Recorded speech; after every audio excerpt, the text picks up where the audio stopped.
Everybody's going out.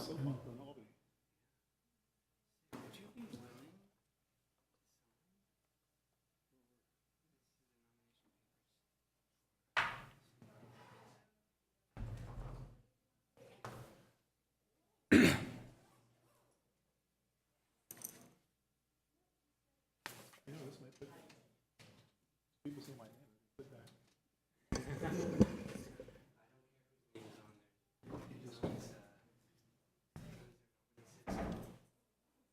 Just a nobody?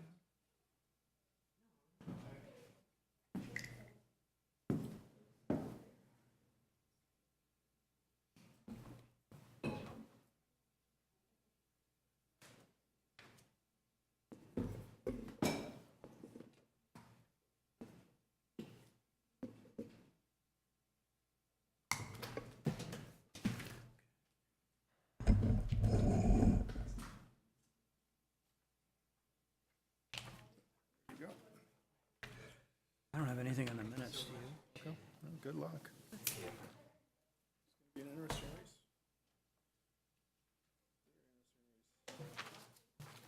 Say again? It's going to be a very interesting race. Oh, yeah.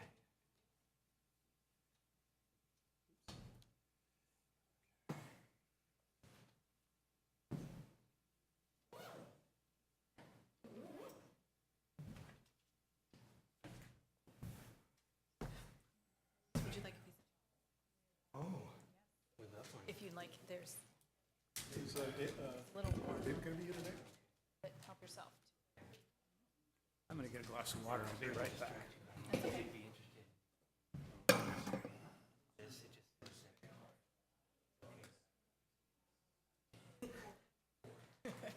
You have to get, if I sign in red. You know what? I usually write in red in my office, so then I, Can I borrow that?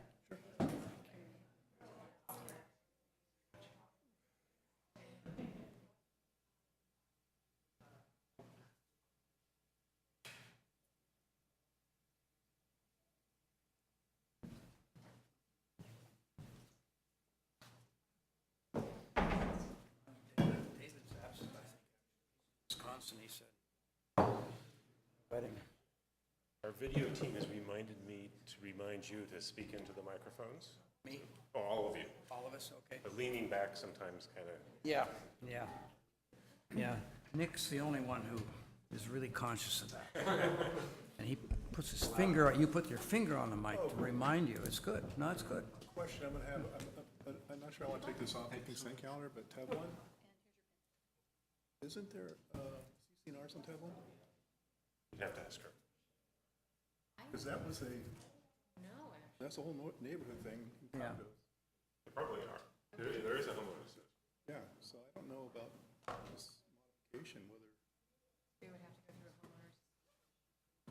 We can, I mean, Seacliff, all of Seacliff has homeowners association. So we couldn't do anything there.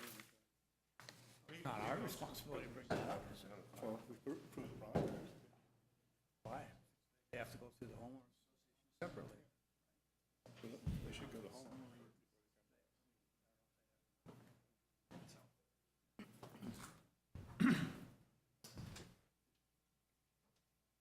Oh, okay.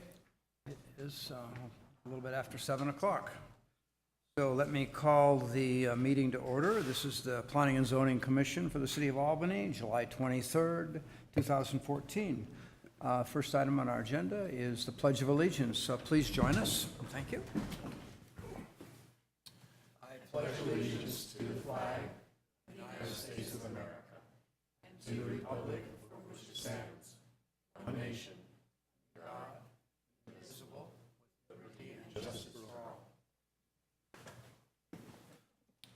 All right. May we have the roll call? Yes, Commissioner Eisenman. here, Commissioner Moss. Here. Commissioner Pilch. Here. Chair Donaldson. Here. And Commissioner Arkin is absent this evening. Right. Okay. All right. So we have a consent calendar with several items on it, maybe 5.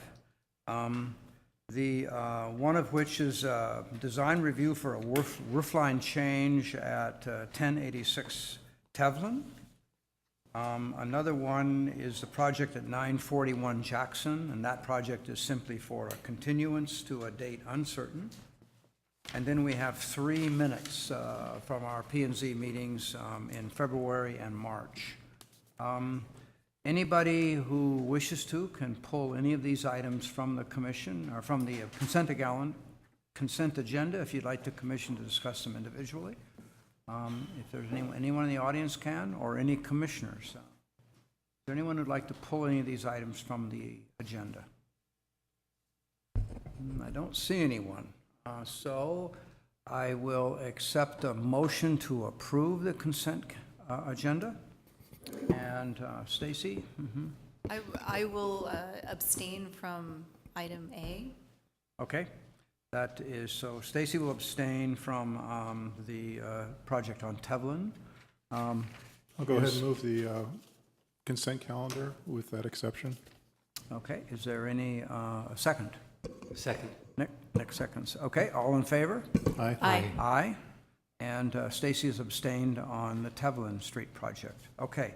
The minutes have been approved, and also the project on Tevlin Street, what is that, 1086, I think, has been approved. So if you're here for the Tevlin Street project, your project has been approved. There's a 10-day or 14-day appeal period, after which our decision will become final if it's not appealed to the city council. So your next steps would be to Tevlin yours? move forward. Don't you have a homeowners association? Have they reviewed your project? Okay. Okay. That's what I Okay. needed to know. Thank you. Oh, that's good. We had that question. Good. Thank you. So you're all set for tonight. Great. All right. The next item on our agenda is public comment. Is there anyone who'd like to address us on any item that's not on the agenda? All right. We have someone. Please come forward. Good evening, Commissioners. My name is Alexa Hauser, and I'm an Albany resident. And I'm here tonight just to introduce a group that you may or may not already know about to you. It's called the Diverse Housing Working Group. And we're a group of Albany residents and other people who spend a great deal of time in Albany, who have come together because of a concern that the housing situation in Albany and other places, but certainly here, is becoming out of control for many people, for many residents, for many families.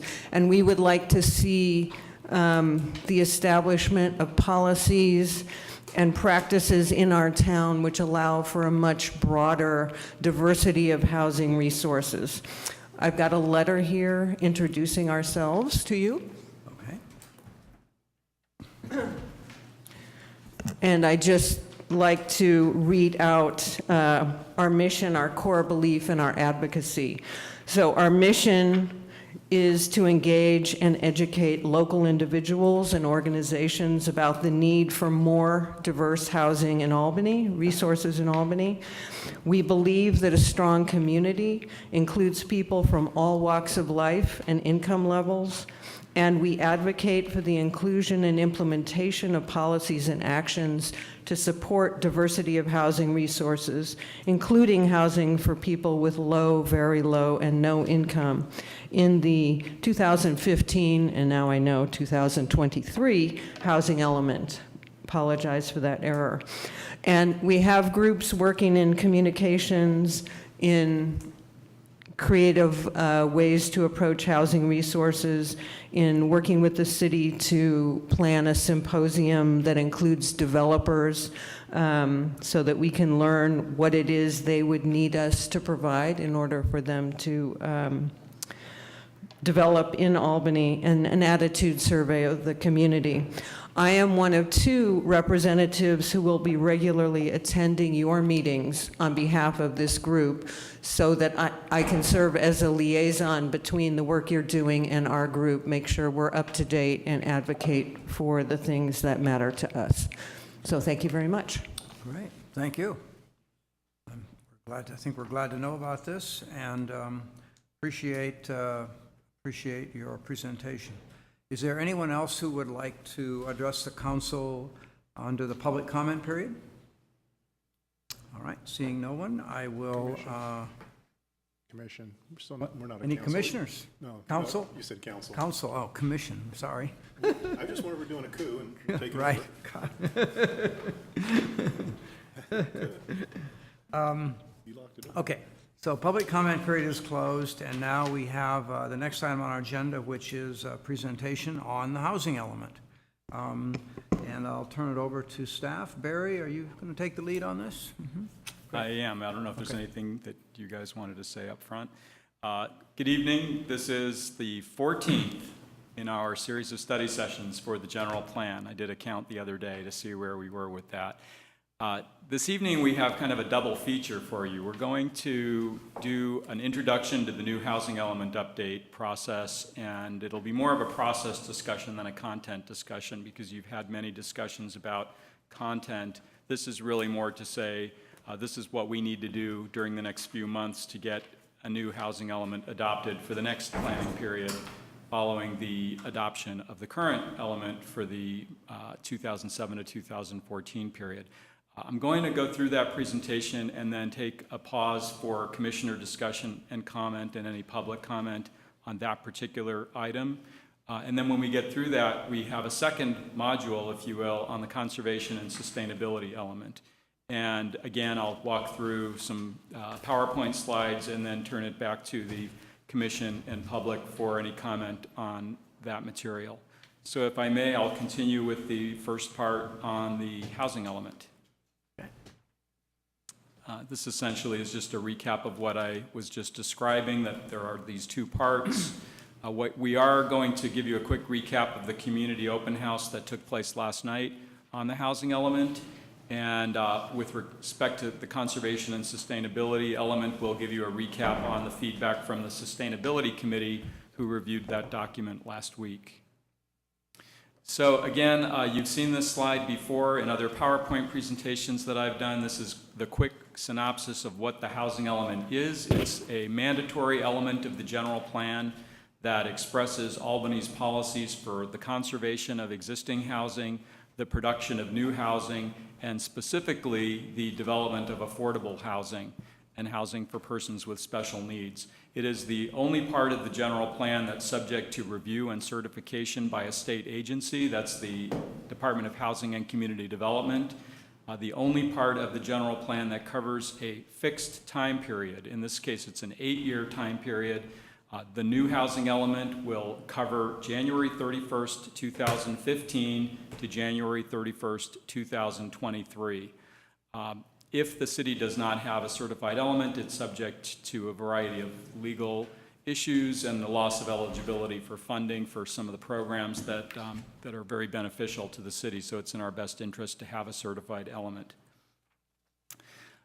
This is an important slide because it speaks to something that may be a little bit different about how we're approaching this element. What the state has done for cities that adopted their element relatively late in the last planning process, it's provided what's called a streamlining option, where we essentially take the housing element that's been certified recently and submit a red line strikeout version of that document showing the changes we're making to cover the next planning period. So we don't have to reinvent the wheel and do all of the data analysis over again. We do have to make sure it's current, but since the element was just adopted this year, it is current. There has not been a new census since March of 2014, for example. So it will simplify the process in terms of the background data. What we will still do and what we're still very much responsible for is preparing a new set of goals and policies and programs. I should say a new set of programs. The goals and policies may stay fairly similar, but the programs that we have in the current element really reflect the amount of time that was available to complete the work between through the end of 2014. The new element, we have 8 years to implement programs, so we maybe can think a little bit bigger about tasks that can be done during that 8 years. And to the previous speaker's point, we're welcoming input on what those tasks and programs might be in the next 8 years. An important distinction between the element that the city recently adopted and the new element is that we have this regional housing needs allocation. This is the number of housing units that the city is required by law to plan for. In our housing element, we need to demonstrate that we have capacity for a certain number of housing units. That's Albany's fair share of the region's housing need. In the current housing period, the assignment was for 276 units, and you can see those on the left-hand side of the slide broken down into 4 income categories.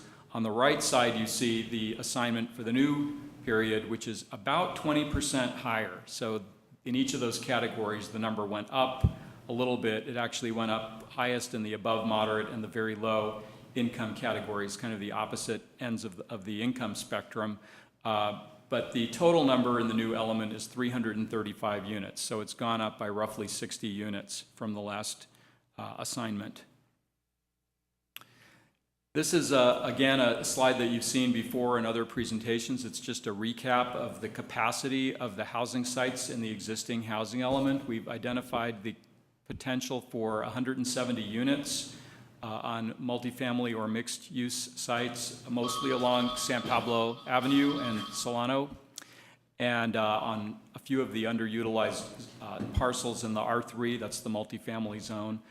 On the right-hand side of this, you see 175 units. That's the UC Village mixed-use senior housing project. That project alone will enable the city to meet its entire assignment for the above moderate income units. So essentially, a single project will cover the 8-year assignment at the market rate. What the city doesn't have is anything in the pipeline for the below market rate, for the very low or the low or the moderate income units. So a lot of the strategy is how do we generate more activity in the next 8 years to use some of those sites for housing.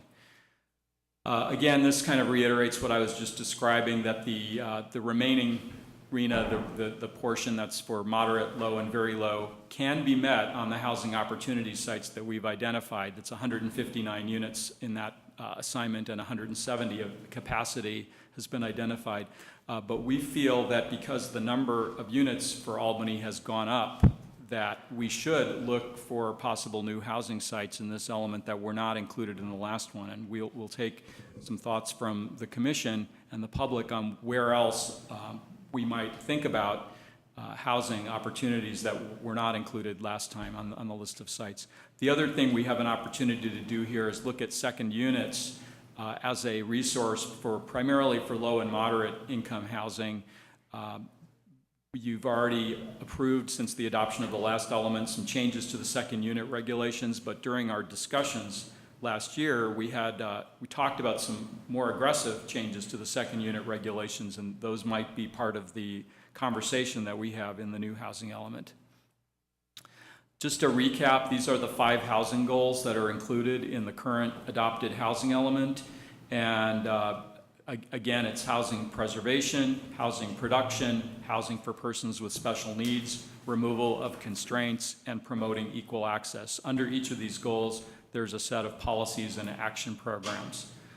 This is just to point out that since the housing element was adopted, your staff has been busy working on implementation, and some of you as commissioners, all of you as commissioners, know that these activities have been going forward because many of them have come through the commission, including the emergency shelter amendments, the second unit regulation changes that were just recently approved.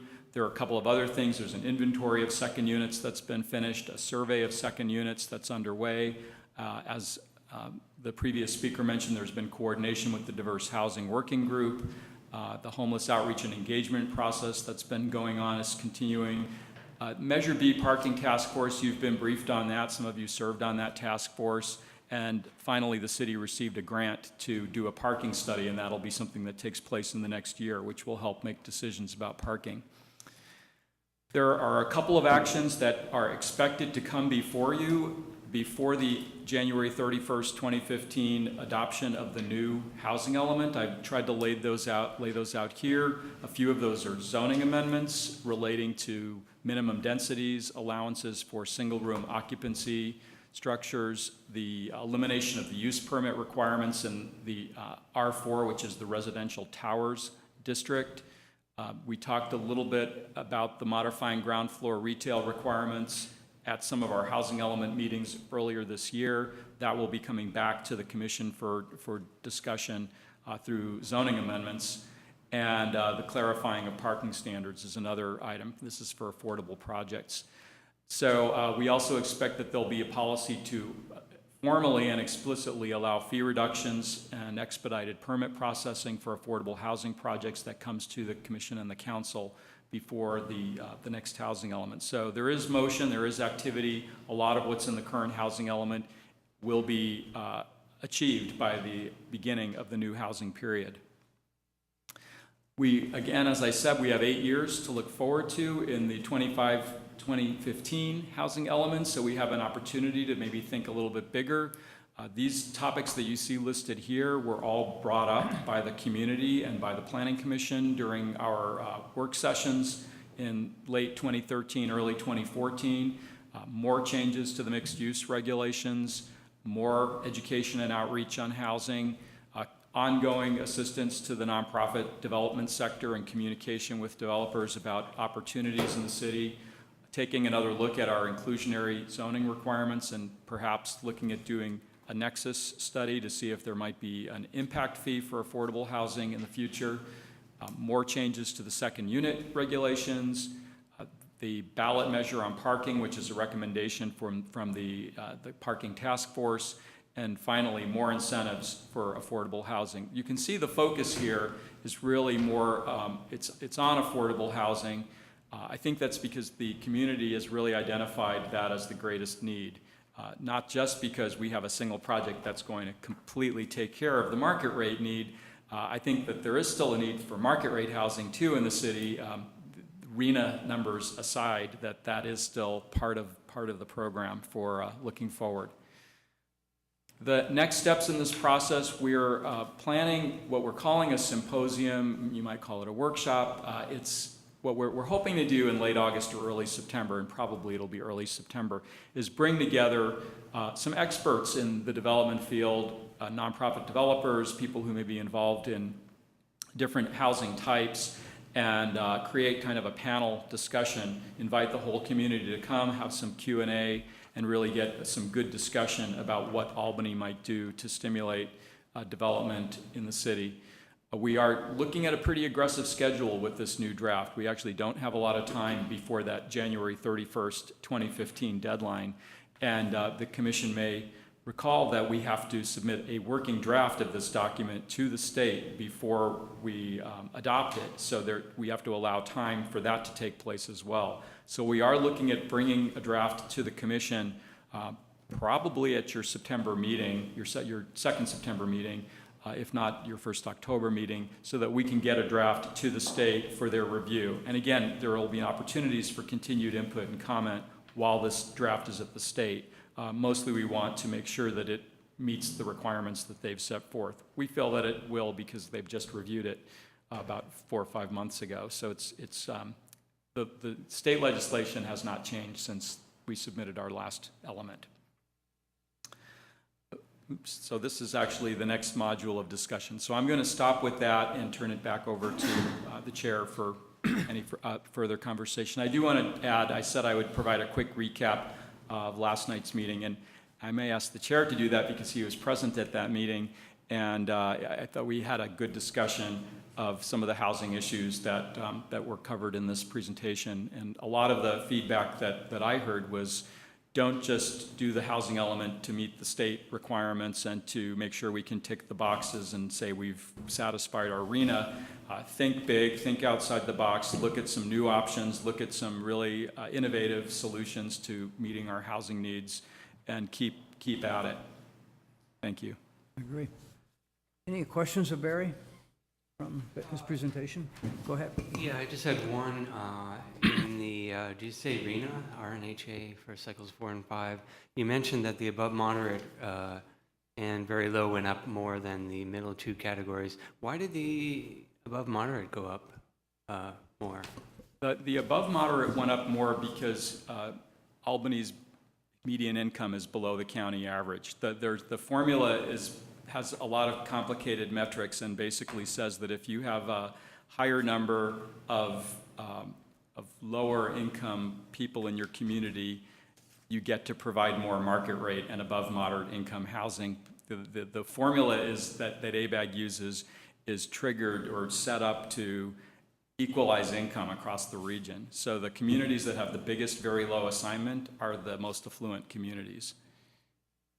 Interesting. So, and can you state that again, what you said in the beginning? Our median income is below the The county average, county average? yeah, Interesting. median.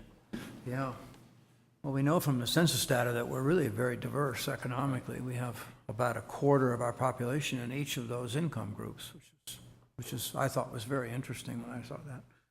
Any other questions of staff? I think I have a couple, Barry. I have a quick Stacy, question. So the possible actions for 2015 to 2023, those are recommendations that we're putting into the housing element to potentially follow through with? Those are, how does that work? Yeah, it's a good question, and we haven't really fleshed it out in the way it's been framed in this presentation. I think what it is for us is we got a lot of feedback from the commission and from the community during the last process, the last housing element process. Not every single idea and suggestion made it into the document. We have an opportunity now to go back to some of those suggestions, discussions about things like daylight plane regulations on San Pablo Avenue, or height or setback requirements that aren't in the current element. So if we talk about additional changes to mixed-use zoning, we may bring some of those to you for discussion at your next meeting and say, these ideas actually came from the commission in October, November, December of last year. We didn't include them in the draft element, but now we're looking at including them. And so a lot of this is to be determined during the next 2 or 3 months. And along that line, we will be looking at the housing opportunity sites and possibly expanding that list into. Yeah, and I think one of the things that we would welcome is any thoughts the commission has about where we might look. We've been talking internally about possibly adding a couple of sites to the inventory, one of which is the Albany Town Center site on San Pablo Avenue. It was actually in the 1992 housing element and then taken off, and it came up again last night. I'd say I'm interested in that. I'm also interested in adding a Safeway site, personally anyway. And then there's the whole question, and it came up last night too, about the waterfront. And I don't know how that's going to tie in with our upcoming sort of waterfront element of the general plan. But housing isn't necessarily ruled out at the waterfront, I don't think. And I don't know if that's a housing element issue or if it's more of a 20-year general plan issue. But at some point, I don't think it should just be ignored. I mean, there's vacant land there. The challenge with housing at the waterfront would be the ballot requirement for a change in land use. True. For any change needed there. And it might automatically say, well, it's not a very viable site. I see that. It's not immediately available. Well, we'll see how it goes. And I'll be looking at that when we're working on the waterfront element for the general plan, however you folks work on that and kind of bring it to us. And that may be a discussion more appropriate for that than for this. I agree. I had a couple of questions. Anyone else? The streamlining process that you've talked about. I'm curious about that, and has HCD given you any special guidelines or special guidance on that? And do you really think it will be faster or easier? Yes, they actually told us that the communities that are being certified the fastest are the ones that came in the latest, for that very reason, that because there's not as much that's changed. Yeah. Now that's sort of anecdotal remark from somebody at HCD, but there is what they call a streamlining template. We have to fill out forms that say, here's where we addressed this topic in the previous element, here's where we're addressing it in the new one. I mean, there are a number of things that we have to do to show them, to walk them through the process. But it seems to be working. All of the Southern California jurisdictions went through this process last year, and most of them said it was much easier and much faster. Good. Okay. Good. You referenced a parking survey grant in there. Could, someone tell me a little bit about what that's about? I was just curious. Yeah, we're Don't working. know if I'd heard about that. We haven't gotten, we're working on the details. It's a grant program managed by the Alameda County Transportation Commission. Uh-huh. And they're basically funding consultants, making consultants available at their cost to work on transportation and transit-oriented development types of land use planning policies. So we've applied and received approval with the commission to have a consultant help us with parking policies. Okay. Parking policies. Okay. So doing surveys and looking what other communities are doing and Okay. everything. So we'll be working on that this fall. Do you think it'll be a pretty useful product? Are you We certainly hope so. optimistic about it? Okay. We haven't started anything, we haven't really Yeah. fully developed the scope of work, Uh-huh. but our intent is to have it support the general plan as well as just a resource as you're dealing with projects that come along, and occasionally the questions of permit parking or Sure. metered parking come up, and this will give us some information to help support those discussions. Okay, good. The last question is, you skipped over an item referencing the boomerang dollars. Is that because it's like wishful thinking, or do you know what's going to happen? It's Any not idea wishful what? thinking, I think it's just not a lot of money. It's Just not a lot of money. It's a small sum. Uh-huh, yeah, okay. So the state's not going to give back the money they took from the redevelopment agencies and all of that? Yeah, No, they're not. One of the peculiar things, when redevelopment went away, yeah, most of that money went back to the state to fund their budget. yeah. But the way the property taxes are distributed, the formula kind of worked out in such a way that the city actually gets a little bit more, slightly more property tax than it did before. Okay, And as a result of that there's a little, and I think it's in the tens of thousands of dollars in our case. It's not a lot of money. okay. But what we're saying is that money that used to go into redevelopment will be set aside and be used for affordable housing purposes. And we're going to establish a fund and make sure that it's spent for those uses. Oh, so you are going to earmark Yes. that money for, okay. Yep. Just not a big It will deal. take a few years to build up Yeah. to really be anything meaningful. Now, we had some, in the last element, some very low-income housing built over here on the Creekside project. Was that a redevelopment, 20% set-aside money involved in that? Do The you know? project was developed before my time, so I don't know the specifics of it. I doubt it. Oh, okay. When redevelopment went away, we had about $400,000 or $500,000 total Oh. that was potentially available for affordable housing. That we And lost. That's what the state took back from us. And so I don't know if we really spent much of the city's own money. I think there was a lot of state subsidy and federal dollars that went into the Yeah. project. Yeah, that we lost, okay. One last comment, kind of something I thought about after last night's meeting.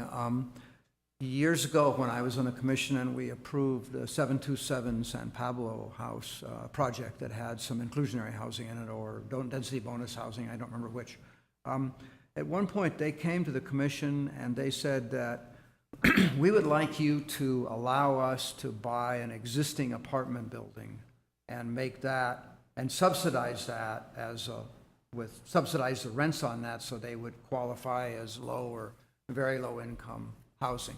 And they said the idea was that it would be cheaper for us to buy an existing apartment building rather than to build these new units with new construction costs. And at the time, we said no, we didn't allow that.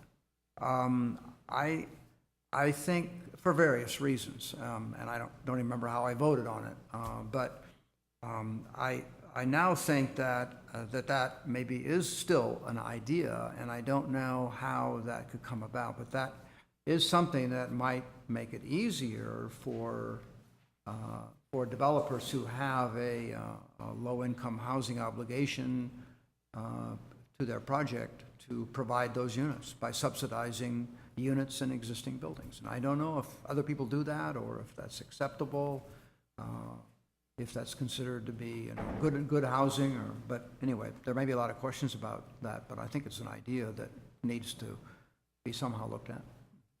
Yeah, there are other cities that allow that. They typically require more than a one-to-one unit production. So in Okay, other words, if you're sure. supposed to build one unit on site, they might require you to rehab 2 units in Okay. lieu of building Oh, one. cool, okay. But there are definitely other cities that have that option.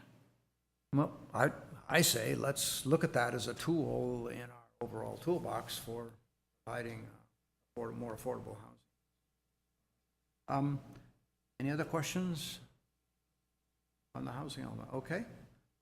Thank you, and I think it's appropriate now to move on to the next element then? Unless there's public Oh, comment. no, public, we have members of the public up hearing here. Is there anyone in the audience tonight who would like to address the commission on these housing element issues before we move on to the next element? Alexa, well, your turn again, great. Alexa Hauser again. So I would just like to highlight a few things that I heard last night at the public forum, along with asking the commission a few questions. So I'm really interested in what the strategies are that you intend to use for public outreach through this expedited period of the next few months. The public symposium is one that has been made public, so that will be happening, and I think that's a great idea, but I think that and your meetings are not sufficient to really engage and educate the community. So I hope that you have thought of and will be doing some additional things. Here are some of the ideas that I heard last night under the general umbrella that Barry said, which is, you know, let's make some of this stuff happen, which was a theme. So there were a number of people who spoke to the issue of having an impact on the housing resources in town sooner rather than later. And different people advocated for housing for specific populations, whether it was income populations, low, very low, extremely low, no income, disabled populations, seniors, and the nexus of those, so seniors who are disabled and low income. Where's my two? One idea that was put forth was that in order to both make things happen now, but also set ourselves up so that the situation continually improves, our elected and otherwise chosen commissioners, counselors, and so forth will need to demonstrate some political will and listen to the public and respond to people's immediate concerns. I don't want the shade from that taller building on my, you know, shading my garden, while at the same time looking for what is it that we need long-term in Albany. And that's a difficult balance, but I've been attending your meetings for about 6 months now, and you clearly demonstrate the ability to think in those ways, both to respond to immediate needs and also to look down the line. So I'm delighted that you're in the positions that you're in. Okay. Barry mentioned the single room occupancy, you know, zoning for that, and that was mentioned last night. Would be nice if I had written these in order. That encouraging the city to establish specific targets, that when we say we'd like to increase housing, but we're not specific, it's an easier thing to kind of let go. And when we really have something specific to aim for, then people coalesce around making that happen. And even if you don't exactly reach the target, you may be more successful. The additional sites that got talked about were the waterfront, the town center. Safeway wasn't raised, but I want to, shout out that I agree with you that that's something that should be looked at. Pierce Street, the part that's not going to be the park, but was going to be the maintenance center, but isn't anymore, should be looked at. And an idea that came out in the lobby after the meeting last night was, we had talked about tiny houses last night, but we didn't talk about where. And one idea was the median on Key Route, because you have a series of tiny houses in that median. Again, that may not be an idea that actually goes anywhere, but if we think in those ways, new things will occur to us. And just two more ideas. One is to look closely at the process that El Cerrito is involved in, the specific plan for San Pablo, a way of looking at a whole area and saying, what would it take to redevelop this whole area to include much more housing? The idea of having mixed-use buildings, commercial on the ground floor with housing above. So rather than going at it piecemeal, what would it take to engage in a specific plan process here in Albany? Where is it? I said two more, but it was just one, so you're lucky. Thank you very much. And so I hope that you consider inclusion of all of these ideas and their corollaries in the next housing element. May I ask you a question? You may. You asked us to be conscious about outreach. Do you have any suggestions yourself about how we might better do outreach? Well, so the Diverse Housing Working Group would like to partner with the city on strategies that are mutually agreeable to us. We represent a lot of organizations, and we can spread the message and do education with those organizations easily. We're set up to do that, and that's partly why we joined together with this effort. So I'd like to see meetings, symposiums, opportunities to get together on all kinds of informal levels, both bringing people together outside their groups, but also going to the chamber and having a conversation at the Chamber of Commerce, at St. Albans Church, wherever. Not just asking people to come out to a city meeting or to a diverse housing meeting, but to go take stuff to them and to identify key populations that are represented by different groups and have informational meetings, opportunities for give and take there. And should you want to do those kinds of things, we are ready to work with you on that. Yeah. Thank you. Please. Karen White, Albany resident. I was able to attend the Everyone Home Ending Homelessness in Alameda County design charrette last week, where all the cities in Alameda County gathered together to discuss a lot of these issues. For one, the boomerang funds are going to be talked about at the next County Board of Supervisor meeting, which is July 29th, and they recommend folks showing up and putting in their 2 cents to obtain those dollars and make sure they're going to the places we want them to go. But also there were some creative housing strategies, including tiny homes, that were talked about.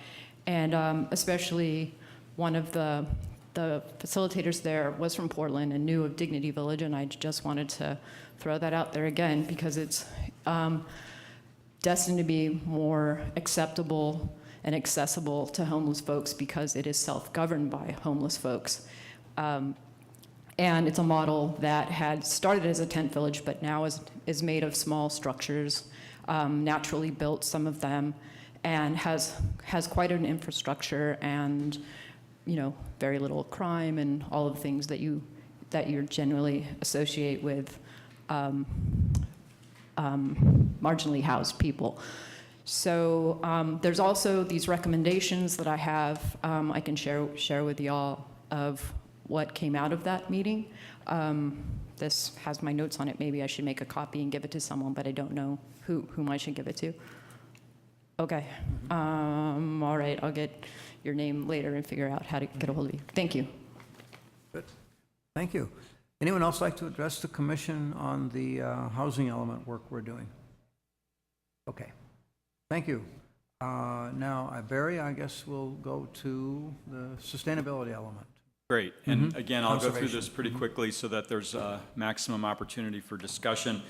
This is, again, on the left-hand side, the current structure of the general plan. This is the 92 general plan on the left. On the right, you see the proposed structure, the new general plan, and you can see that what was the open space, recreation, and conservation chapter of the plan has been divided into 2 chapters in the new plan, one on recreation and open space, which we talked about at your last meeting, and one on conservation and sustainability. The thinking is that that one chapter was really too much for a single part of the general plan, and that there were so many issues and topics that were addressed that we needed to pull that into 2 different chapters, and they're both pretty meaty chapters. This is just the government code requirement for what you need to include in a conservation element. I won't read what it says up there, but essentially it's about natural resource conservation, and it's really, the language that you see here is really written more for a large geographic area. You know, this is talking about harbors and rivers and forests. What happens in an urban setting like Albany is you usually adapt the conservation element to reflect the issues that are locally important. So we might talk about Albany Hill and the creeks and our watersheds and our urban forest rather than talking about our vast mineral resources. So the content doesn't completely align with the government code, but this generally is what you see in more urban settings. I also want to point out, and we made this point with the Sustainability Committee too when we met with them last week, there is an element of the plan on sustainability, but this is a theme that runs through the entire general plan. So you've reviewed land use policies that talk about growth patterns that are more sustainable because they're more compact, they're transit-oriented, they mix uses, so that reduces trip lengths and so forth. You've reviewed transportation policies that talk about making it easier to walk in the city, making it easier to bicycle, reducing greenhouse gas emissions through the way people live and travel. And you've reviewed a housing element that looks at economic diversity and affordability. So those are all principles of sustainability. They're not in the chapter of the plan that says sustainability at the top. I think it's an important point to make because the sustainability chapter really looks at things that aren't covered in the other elements of the plan, and they mostly relate to climate action planning policies and initiatives, and things like energy conservation and water conservation and green building and so forth. So this is the list of goals that are in the conservation and sustainability element. These are the topic areas that are covered. And I'm going to go through one slide for each of these topics, and then I'll turn it back over to the Commission.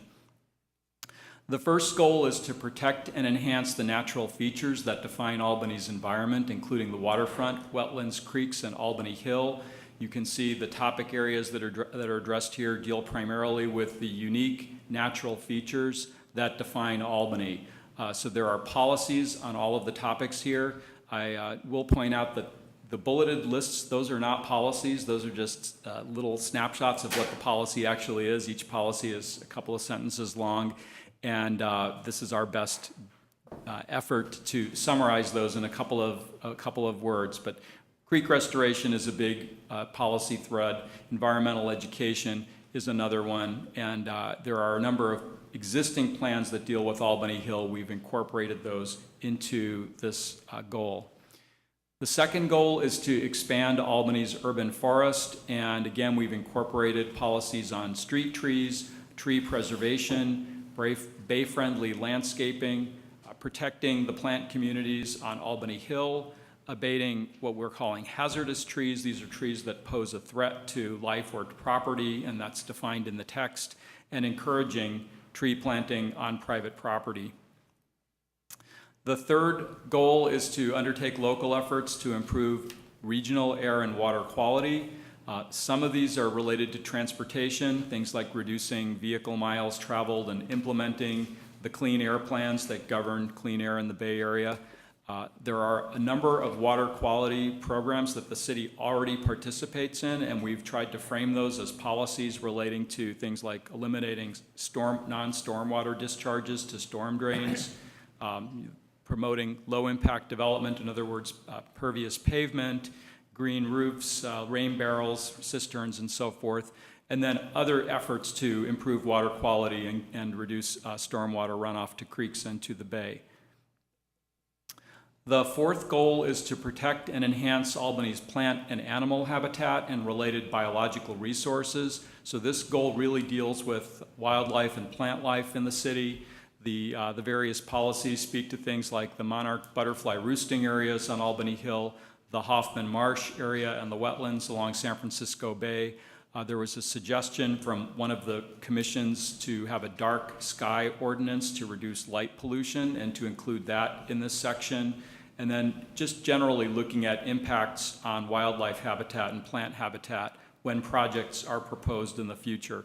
Probably more so on sites like the large parcel on Albany Hill rather than an individual infill lot that's 40 by 100. So this is really more for the larger pieces of land in the city. The fifth goal is to reduce energy and water consumption, thereby reducing greenhouse gas emissions and non-renewable resource depletion. Almost everything in this goal comes straight out of the Climate Action Plan with very little modification. So there's a whole section of the Climate Action Plan that talks about buildings and energy. And what we've done is we've taken a lot of that content and translated it into policies and actions about water conservation, energy efficiency, and a couple of fairly specific actions that are that will be in the general plan, like point of sale retrofit requirements, community choice aggregation. These are concepts that have been debated at the Sustainability Committee for a while. I don't know how much of that has come to the Planning Commission, but some of it may have gone to the council as well. But it's adopted policy, so we're not putting anything in this that's not already adopted policy at this point. The sixth goal deals with sustainable development. It is to achieve land use and transportation patterns which reduce transportation-related greenhouse gas emissions. And what this really is it's a bridge to those other sections of the general plan that talk about having a more sustainable city where folks can walk or bicycle or live above where they work or where they shop and so forth. Integrating climate change as a planning consideration. So when you approve a project, you're thinking about long-term climate impacts and sea level rise and things like that. Requiring greenhouse gas analysis for new development and looking at food production and food transportation in planning decisions.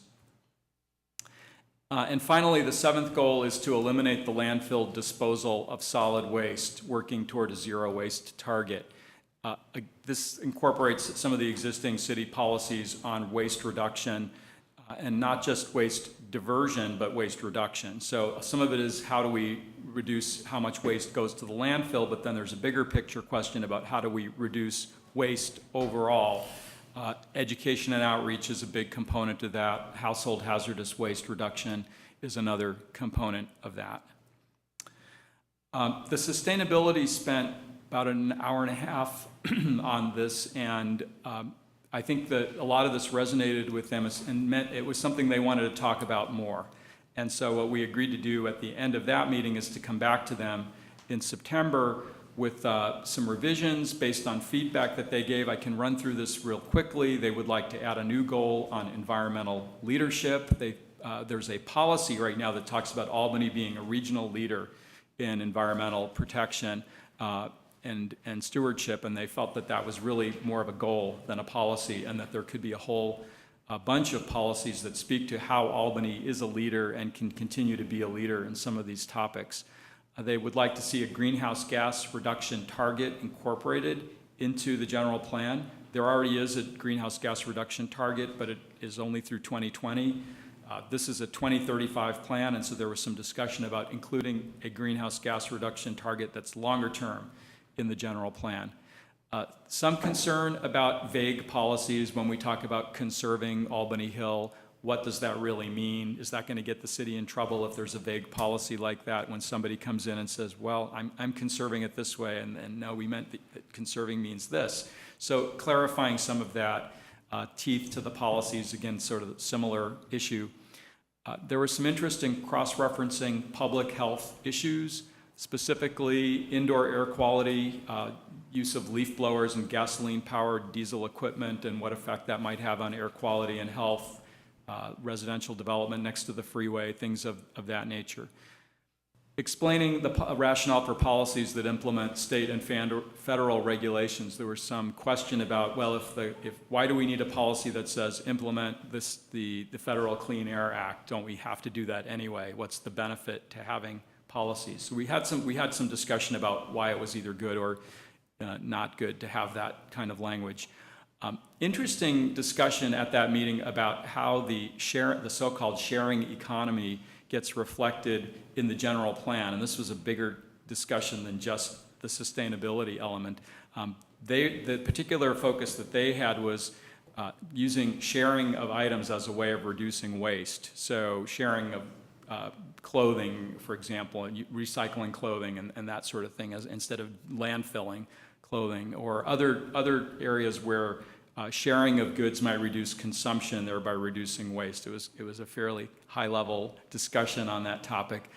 So moving forward, we will be going back to that committee and coming back to the Planning and Zoning Commission, of course, with some revisions to that document. We did include a summary of their feedback, fairly detailed summary of their feedback in your agenda packet if you've had a chance to review that. So with that, I will turn it back to the commission. We have our 3 questions that we ask at each of these study sessions, and also if you have any questions about the Sustainability Committee's comments, both Jeff and I were at that meeting and can offer perspectives. Thanks. All right. Who would like to start? Nick? Yeah, just a couple of general questions. Oh, first of all, I just want to step back and say to the woman who spoke last about the housing element and gave us the Everyone Home handout. One of the logistical challenges we have to doing outreach for commissioners to go out into the public and do outreach is that we have to, if there's a quorum of commissioners and we go out into the public, we actually have to notice that as a public meeting. So it just creates a logistical a problem. Not that it hasn't been done, it is done, but I just wanted to note that. So back to this element. Under current and proposed plan structure, Barry, this is the general plan structure is what you're talking about here. So just remind me, is the housing element the only one that's mandated? No, there are 7 elements that are mandated. Oh, okay. Land use, transportation, safety, noise, conservation, open space, and housing. You said safety and noise? Yes, safety and noise, which we're calling environmental hazards or community health and safety. Oh, okay. All right, and we've added a few more to that. We have, yes. Okay. Thank you. That's all my general comments. Okay. Questions? Other questions? Any thoughts? Okay. Let's see, well, I guess a couple of general questions. I was very interested in reading what the Sustainability Committee had to say, and I mean, some of it was a little bit shocking in a way. I mean, this is very forward thinking of some very advanced ideas that sort of haven't reached Main Street yet on, I think, in terms of implementability and where we want to go.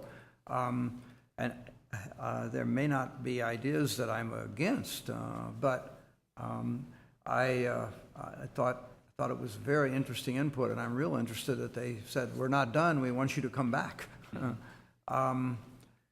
And some of those ideas, I think I would have concerns about sort of working into the general plan, and how far do we want to go. But anyway, those are some thoughts. At the same time, they are some interesting ideas.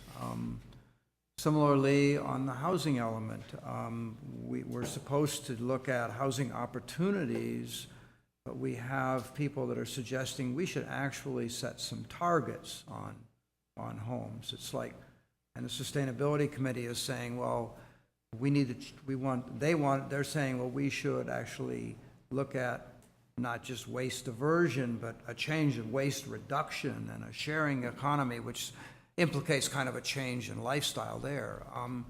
And I don't know how that fits into a general plan concept and context, and I'm a little bit concerned about that. Same with on the housing element, with the idea of actually having quotas for X number of low-income housing in the city by 2028 or 2035, pick a year. When we don't have the real power to implement that, we're such a, the power comes from the landowners, and we can't tell people to build units, and that's sort of my bottom line figure there. I think that the state has it right when they're saying that you need to identify housing opportunities, you need to provide incentives to encourage the new housing. I don't think we can force it, and I'm worried about goals. So, a more detailed comment on your draft or your so far. I wondered about the dark sky. I like the idea of the dark skies there. I wondered about it being in the biology section there. And I actually went on the website to look at the Dark Skies Initiative and research that. And it really, really comes from astronomers and astronomy. And the places where it's strongest are places where they have research telescopes. What was a fascinating thing relevant to Albany issues? Arizona, a conservative state, under the Dark Skies Initiative, bans lit billboards. I thought, well, that's very interesting. Really. So the politics there, I mean, they want to keep those telescopes on their high mountains. Anyway, I thought that was interesting. And peripherally, it could be an issue related to birds, and it was brought to us that way. The billboard would affect the birds that use the Albany Marsh. But I didn't really see that in the Dark Skies Initiative when I looked at it. And you already had a policy in there about, under biology, about, I think that it was somewhat redundant, about reducing glare or light into, I can't find it right now. It's not in front of me. But so anyway, I thought that was redundant. I don't know where it would go. I think, it may not make the final cut as far as a general plan policy that Albany wants to address. I think it's really reducing of light pollution, and probably the reduction of light pollution might well go in the energy conservation section rather than the biology section.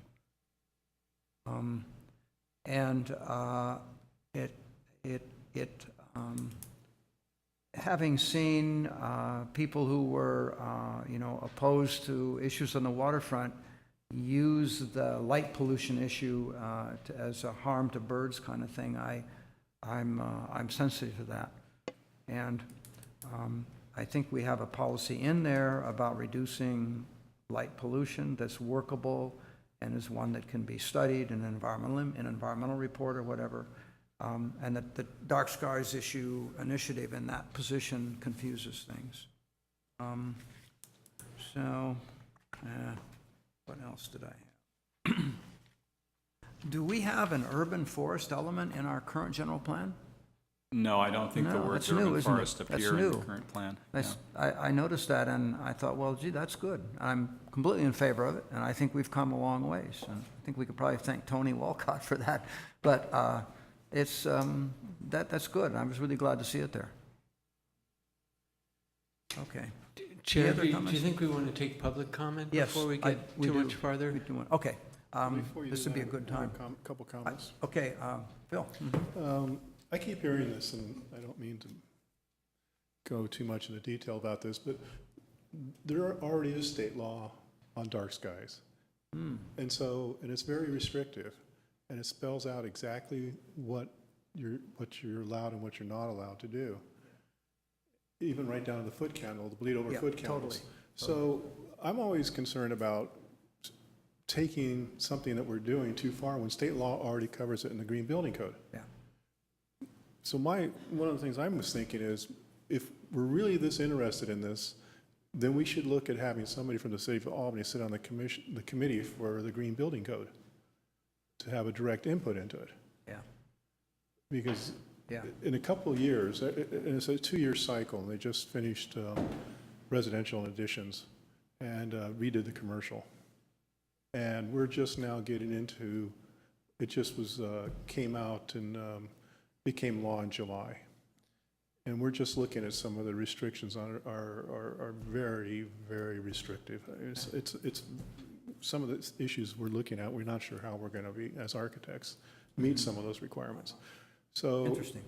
before we go too far into that part of the conservation, we should look at what the state's already done and presented to us. And it is state law. So unless we decide we want to go beyond state law, which is acceptable, we should already see what the guidelines and the restrictions are of state law. And it is water usage, landscaping, on and on and on, dark skies, whole house fans. So I think that maybe we need to sit down and take a look at what state law has already enacted on both the residential and commercial. Yep, that's interesting. It's a I good mean, I have comment. no It's a problem good with, we comment. say we go 20% beyond state law. That's, some jurisdictions are doing that. Just to clarify, the way the action is worded, it's to consider this in the future, as opposed to saying adopt a dark sky ordinance. So it's been framed so that it's something that would be studied as opposed to something that's a done deal. Yeah, Right. okay, that's good. Okay. And that's where I think that if we want to go in that direction, we should then probably take an active participation in the state process and how they're writing the laws. Are there any other commission comments or thoughts right now from the commissioners? And I'd like to ask if anyone in the audience would like to come forward and address the commission on this element of the general plan. Please, come forward.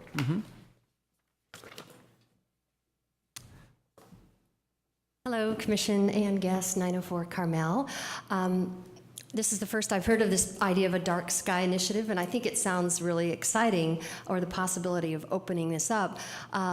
We noticed a couple of years ago when the city changed the street lamps, all of a sudden the night sky became a lot brighter. So I think as a city, we can look at things that seem sort of obvious energy-saving measures, but that actually have, I believe, unfortunately, a negative impact on our health.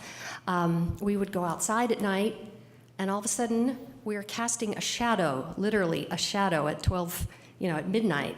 And that just isn't natural. I read up on it, it impacts melatonin, hormonal levels, it has a negative effect on sleep. Anyway, I think Albany has a chance to be visionary and adopt a policy, or at least talk about policies that might actually be more visionary than what the state is actually, legally constraining us to do. But anyway, good point, Commissioner Motz. Thank you. Good. All right. Anyone else like to address the commission on this element of our general plan? Good. Much briefer this time. I'm Alexa Hauser, and on page 12, the Sustainable Development Goal, I'm really glad to see the link to some of the issues you've been thinking about, we've been thinking about in terms of providing more diversity of housing. So an emphasis on mixed uses along San Pablo and Solano, and higher densities on the San Pablo corridor. So glad to see that link being made, and want to see that as often as possible. Thank you. All right. Anyone else like to address the commission? Stacy? Well, so in looking through the policies, policy 3.2, the air clean air plan implementation, I think is really important because Albany is so small that we're really impacted by the communities around us. And since we have, 580 and 80 both coming through our little, mile and a half square, a lot of the air pollution is being brought here from not the Albany population. So I think getting connected and communicating with the adjacent cities, I think is, in my mind, fairly important. And then I did have a comment about,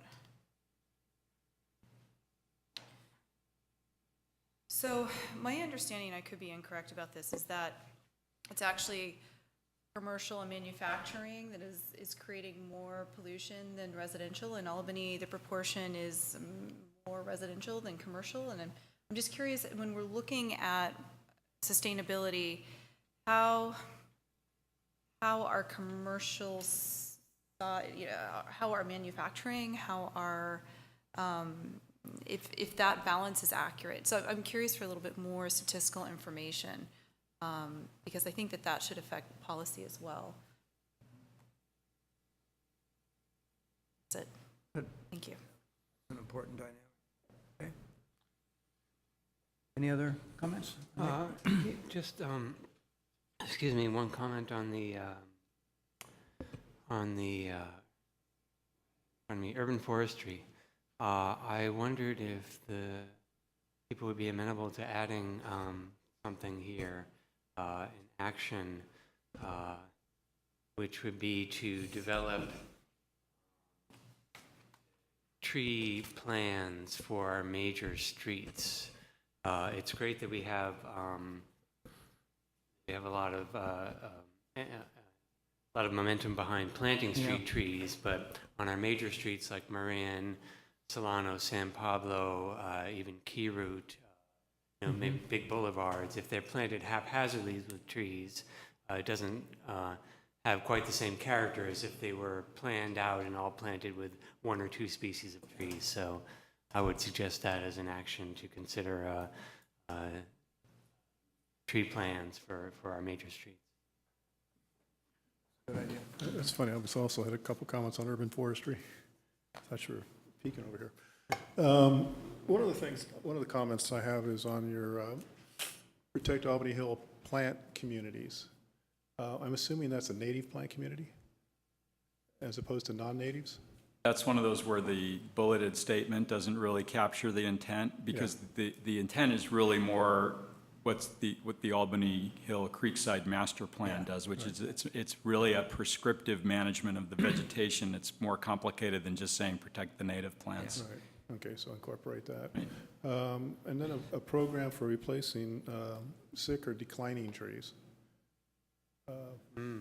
Have you been to Terrace Park this week? No. They took a big tree down. They've been taking a couple big old cedars down that are around this area. So Okay. we should have what I'm saying here is we should have a process, a program for replacing trees that are removed. I second that. As I think that we don't pay attention to trees that are mature and therefore at the end of their life, and when they come down, there's a big empty space. Yeah. So being proactive about planning for that would be great. And when they come down, bad things happen. I agree. And if they come down in a storm, that's even worse. Couple Okay. thoughts. Is that it? That's it for me. Okay. I was paging through my notes, and Barry, on the sustainability goal 6, as I read through it, I kind of wanted to reorder the goals. I know I got in trouble with this last time. I kind of like to go from a broader perspective to a more detailed. Doesn't quite fit here, but I think I'll just give you my notes here, and you can take a look at it. And then under the land use and transportation strategies, I didn't do it today, I wanted to, but will you double check and see whether what I've heard about there being a long-range BART plan for an Albany station is really true? I was going to go to BART's website today and check, and I didn't get around to it. If so, I think that should be acknowledged in the general plan, and I think that that really could have a big effect on the character of Albany, the future of Albany, as with an infill station, and it could affect where housing is, and would actually make us a more sustainable community, probably, as far as reducing vehicle miles traveled and transportation, driving. I know we talk about that in the transportation element of the plan, and Uh-huh. it's acknowledged as a long-term possibility. That's something that might be explored in the future. Okay. So we can cross-reference it Well, here. I would cross-reference it in policy 6.1. That was, Right. I had that thought as I was going through this. Okay, great. All right, anything else on Just one this more. It's element? kind of, I know it's again a bullet point here, but under sustainable design, you have alternative fuel vehicles.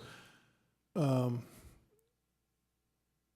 some developments, they're giving priority parking to electric vehicles. And we may want to think in that terms, not just alternative, but electric vehicle and preferential parking or, you know, I think we talked about that even on Solano, city share parking spaces or exactly. Exactly. smart cars. And that was my next point. Thank you. That we, Or how about charging stations as well, just for people who own electric cars? California Green Code, it's mandatory. So Okay. you have to All now right. at least have setups for at least 2 vehicles with the possibility of going to more vehicles. And they've actually worked with the electric companies to provide the upgrades to the power. All right, great. So we'll continue to work with the Sustainability Committee on a revision to these and bring those back at your next meeting. We're also going to have the environmental hazards policies done. We've been rolling out one element at a time, and we're continuing to move forward with that. I want to add with conservation and sustainability, there's an EIR that's being done for the general plan, and it's possible that that EIR is going to say, you need a few more conservation policies to mitigate potential impacts of your land use policies. So it's possible that by the time this gets back to you in a draft general plan, there'll be a few additional policies that you haven't seen yet that come from the EIR as that's done. Okay, that's good. Yeah, I know in Could be some good. jurisdictions, they have minimized grading.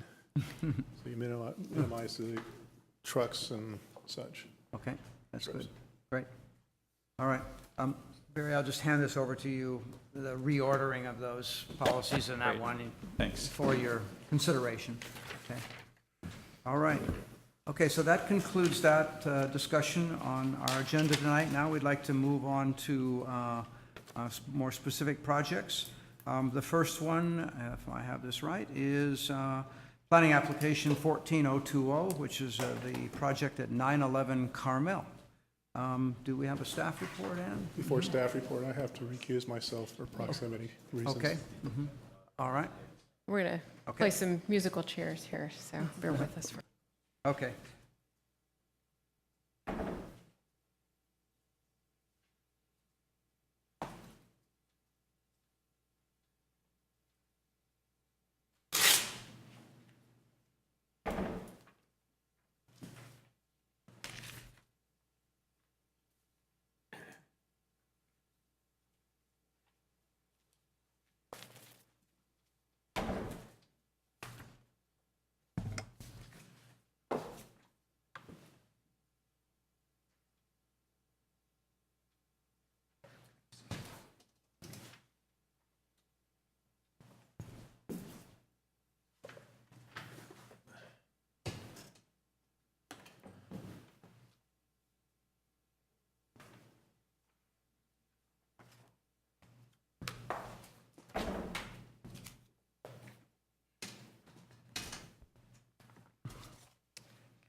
Before you this evening is a request for design review to lift and convert existing space and create a new lower level space at 911 Carmel.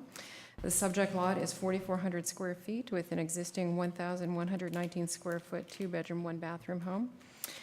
The applicant is proposing to lift the home to create a new lower level living area, including a kitchen and family room. And the upper level will have 3 bedrooms and 2 bathrooms. Parking will be provided in the newly created attached 2-car garage. The overall height is proposed to increase to, it's actually been reduced, to 23 feet 11 inches. And the appearance of the home will change from a Spanish revival to a modern appearance with horizontal siding and stucco. Altogether, this results in a 2,420 square foot home. You reviewed this 2 weeks ago at your July 9th hearing, at which time you continued it to a date certain of this evening. In doing so, you gave a list of potential changes to the architect, including lowering the garage facade height, lowering the interior height of the garage, and considering adding a window on the south elevation. The architect provided us with revised exhibits and included a detailed list, which is in your staff report. I'll just go over them bullet by bullet. The curb cut and driveway width has been reduced to 15 feet where it was previously 18 feet. Currently there's 2 magnolia trees on the property. They have reconfigured this to retain the large, more established magnolia tree and remove the small magnolia tree. They've lowered the overall height of the house to 23 feet 11 inches, increased the window heights on the second floor to 4 feet 4 inches. The head height is fixed at 6 feet 8 inches, so the exterior sill and water table are lowered on the exterior elevation. The height of the trellis over the garage has been raised by about 6 inches. The soffit over the main entry was lowered to 8 feet. The applicant created a recessed head above the garage door and main entry door. And with the height reduction, there is a grade change on the property, so the height elevation at the back has also been lowered. A correspondence was received on this project both Monday afternoon and then this afternoon today. We included both items for you on the dais, as well as forwarding those to you via email.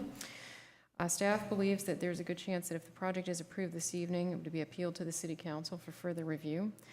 As such, if you cannot reach a decision this evening, staff would offer mediation between the applicant and the neighbors prior to rendering a decision. There are conditions and findings should the commission choose to approve the project this evening, and we have the plans up here for your reference. Mm-hmm. Okay. Any questions of staff? No? Okay. Yeah. Sorry, I do have one question. You explain a little bit more what you said about that you would offer mediation. What in that case, what would what process do you foresee, or what are you offering exactly? In the past, when we've had issues of this sort arise, we facilitate a conversation between the applicant and the surrounding neighbors to more clearly spell out what the concerns are and how they might be able to be mitigated and come to a consensus.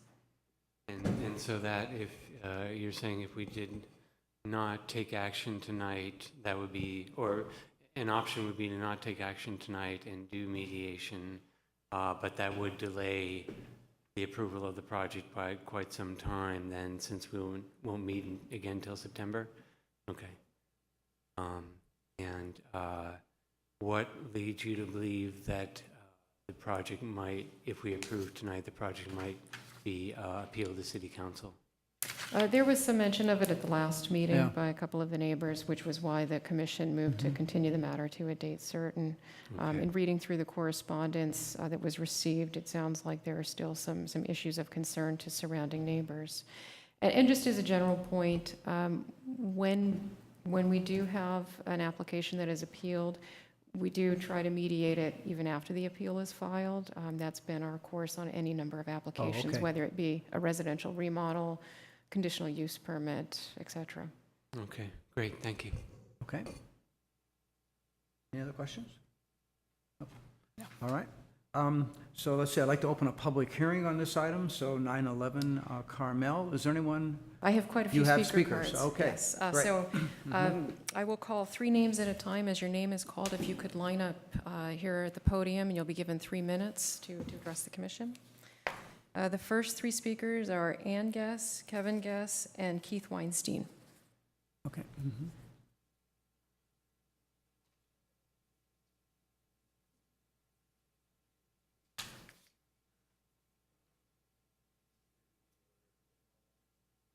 Now, Hello again. Hi, I'm Ann Guess, 904 Carmel. I remember a few years ago we talked about choosing a new slogan for Albany rather than the northern gateway to Alameda County. And I like Urban Village by the Bay, but at one point some friends and I were thinking that really it should be small homes, large mortgages. So anyway, we feel your pain when you're looking at a small 2-bedroom house and you have a family and you want to figure out how to make this work. I guess there's a couple of points that I just wanted to mention that are probably pretty obvious, but what struck me from reading the plan was how it really seemed to deviate from our residential design guidelines. We specifically say on page 3 that houses should have single-car doors for the garages, and yet we're looking at a structure that has a 2-car garage. On page 10, we say that attached garages should not be more than 40% of the width of the building. And yet when I got out my little ruler today and measured on the plan, I came up with 52%. So just a question. We also say if a 2-car garage is proposed, it should have separate garage doors. This is on page 10. Obviously, we're not looking at that. And that whenever feasible, the garage should be pulled away from the sidewalk. I just also wanted to point out that this would be the first remodel on our block that would substantially alter the facade of the building.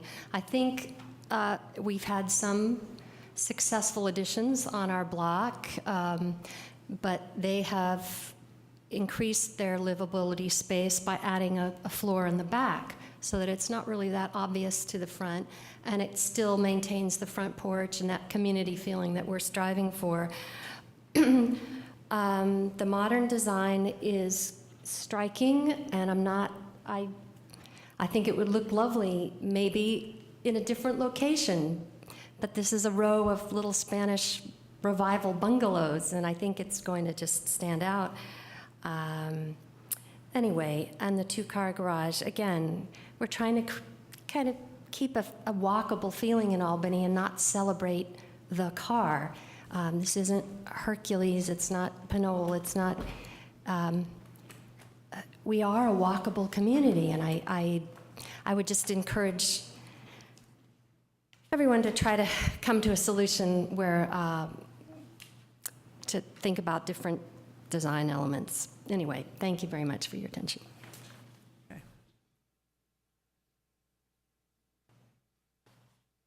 I am Kevin Guess from 911 Carmel. I was going to, some of the documents that we've submitted, I think, are on record. And rather than just reading those, I was going to mention on the plan that we saw last week, some of the residential design guidelines and how the overview of consistency with the residential design guidelines. I had questions on the guidelines and then the comments after them, which were meant to say how the guidelines were being addressed, but they don't seem to in my eyes. The first one is the front yard is the house's contribution to the street, and which is responded to by the front yard is basically being eliminated and replaced by a driveway. So I didn't see how that met that guideline. The second one is every house needs a usable front porch, and the response to that is the existing front porch will be removed and replaced with a covered side entry. So as far as it doesn't seem to be, it seems to be saying that we're not going to meet this guideline and we're going to ignore it. Garages should have a single car doors and be attractive, and the response to that is the garage door will be aluminum with sandblasted glass panels, and it's going to be a double garage door. Doesn't seem to meet the guideline to me. Dormers and beige are encouraged, and the response to that is just not applicable. Trim and details give a house warmth and character.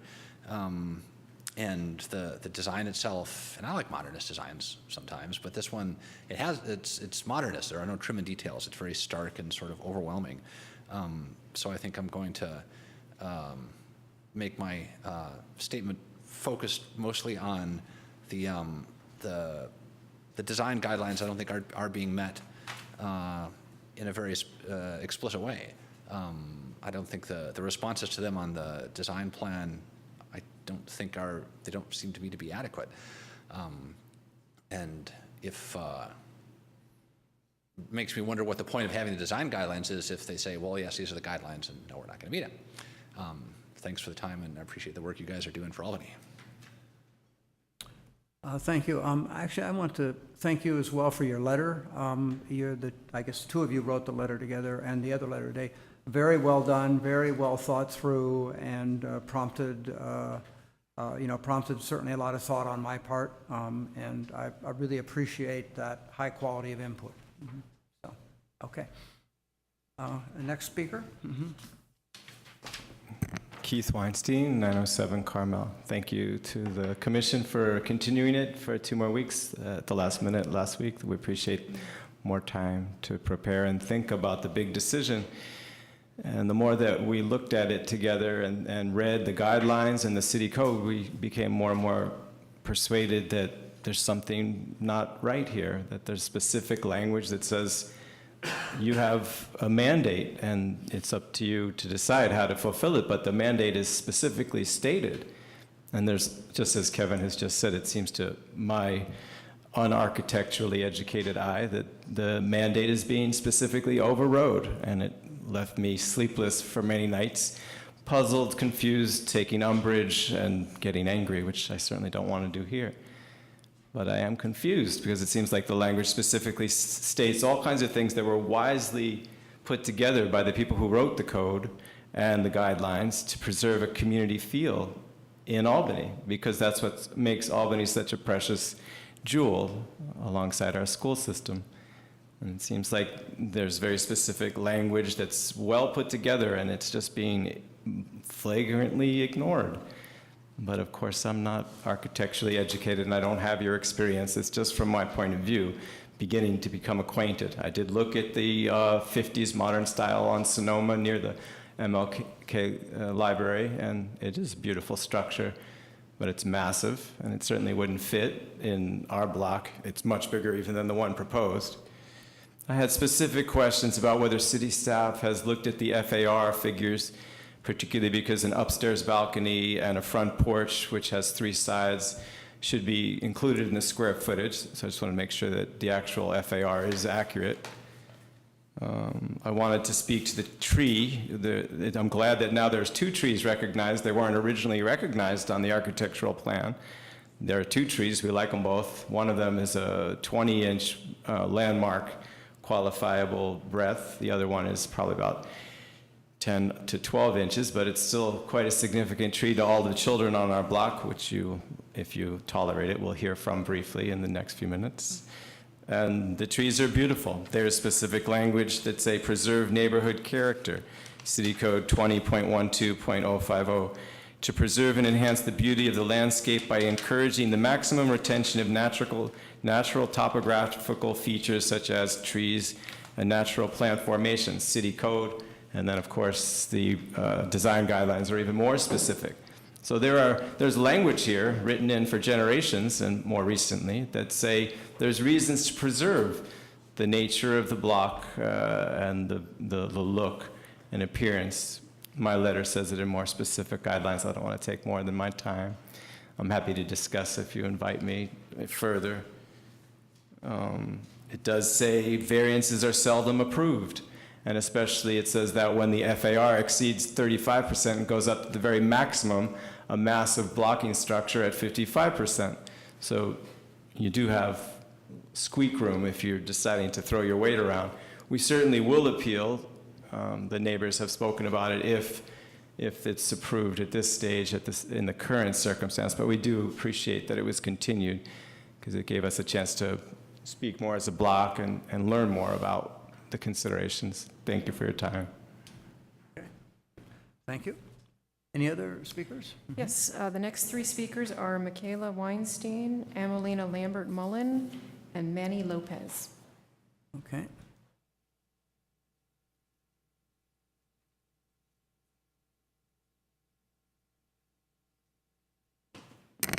Hello, I'm Amelina Lambert-Mullen, and I'm here because I love both of the trees that are on our block, and it would be really a shame to have either of them cut down. I'm very happy that the bigger one is not being cut down because that one is really a community landmark, and all of the children on the block have grown up playing with that tree. And if that tree was cut down, we would be very sad. But the smaller tree is important to us too. It would be a shame if that one was cut down because we don't have very many trees on our street, and that one could grow to be a bigger tree that would be great to have on our street. Like, one of the biggest trees on our street was recently cut down due to rotting branches, and so that's one shade loss that we have, and so it would be quite a horrible thing to lose another one that could grow to be as big as the other 30-year-old magnolia. Thank you.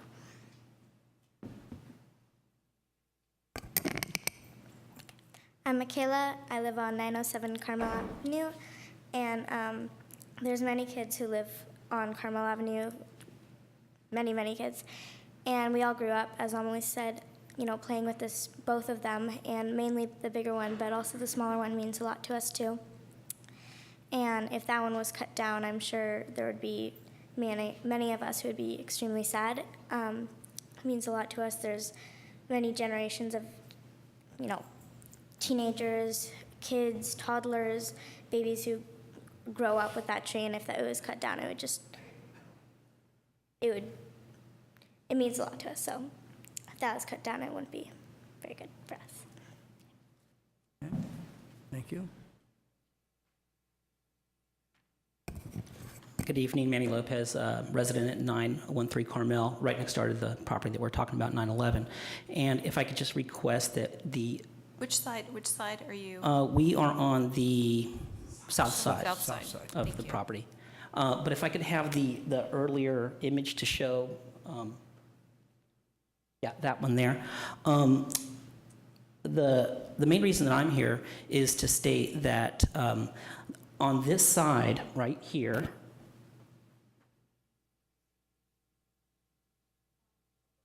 right here. That's the south side, right there. Mhm. This is our house, and they proposed to put a fence there. A fence is proposed there, and there's a potential safety issue.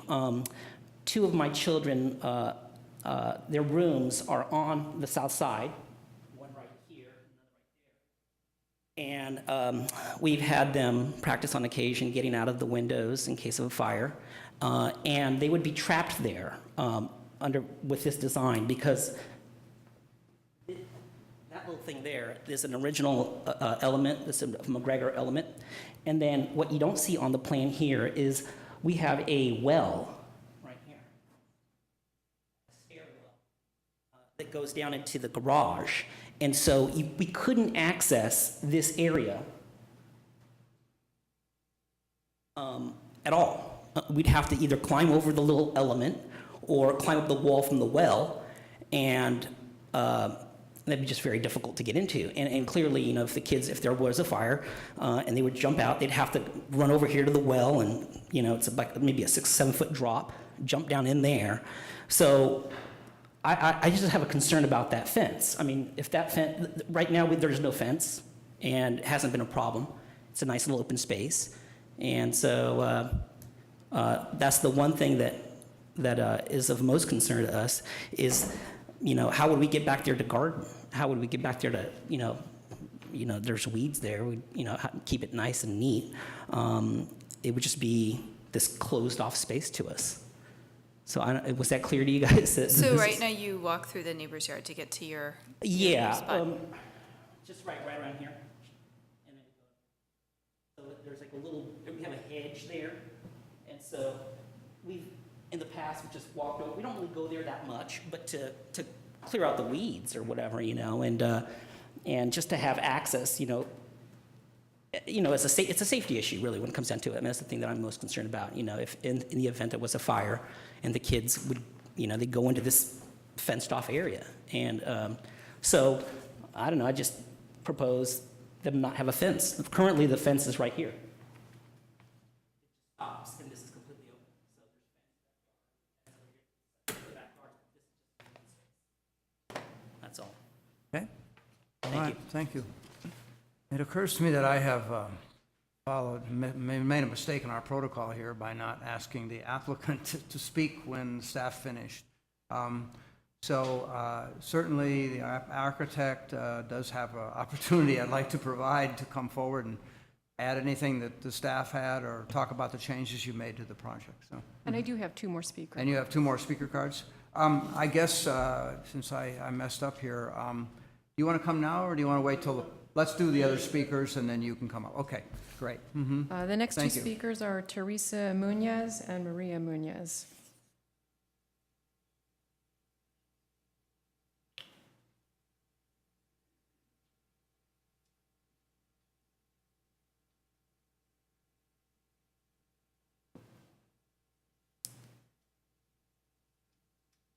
Hi, Maria Munoz from 909 Carmel, and I have it on my phone, so I'm just going to read it from here.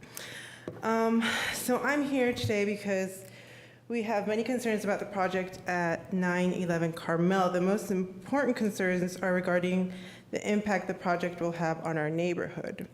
We moved here almost 3 years ago and were welcomed with open arms. Our neighbors very quickly made us feel at home and part of the community.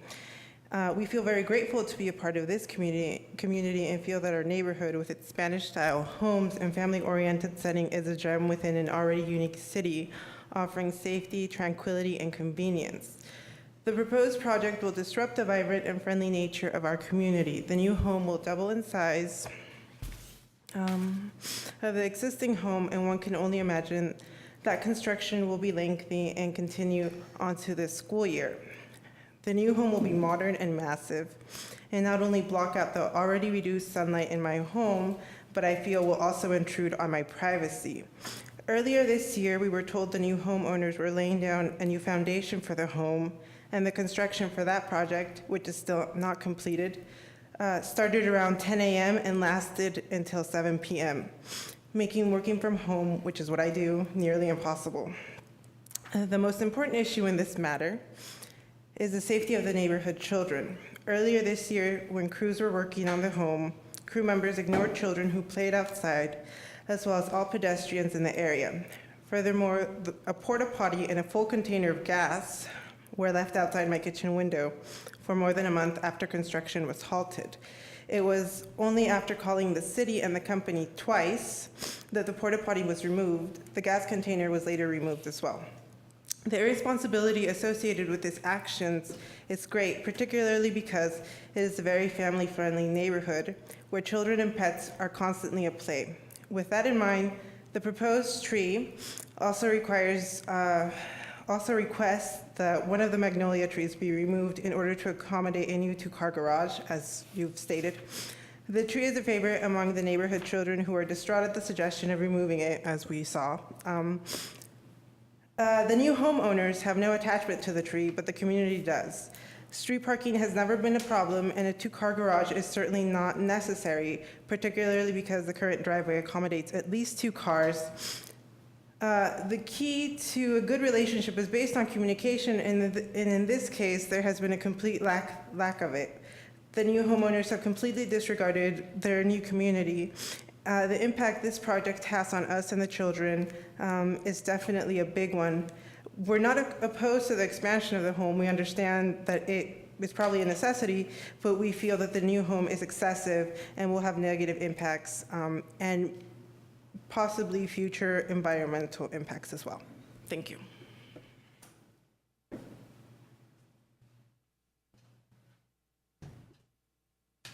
Good evening. I'm Teresa Munoz, and I also live at 909 Carmel.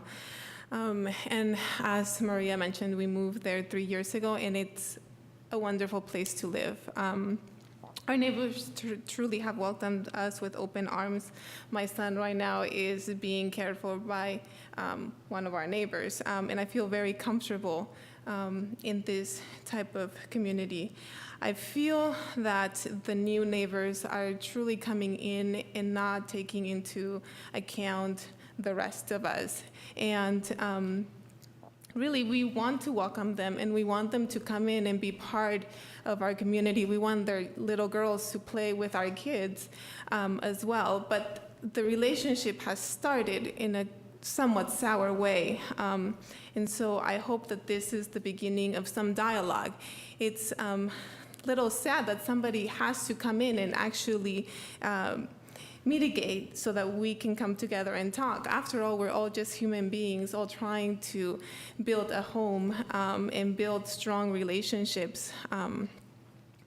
My other concern are just the effects that the new structure will have on our house. We live on the northern side of it, and so as we talked about, we are trying now to become more environmentally conscious. Most of our kids in our block walk to school. I ride my bike to work.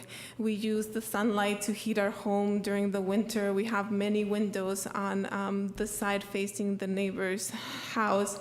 And I'm afraid that the height of the new home will really limit the amount of sunlight that's going to come into our home. And really, everyone who comes into my house always mentions how great all the sunlight is.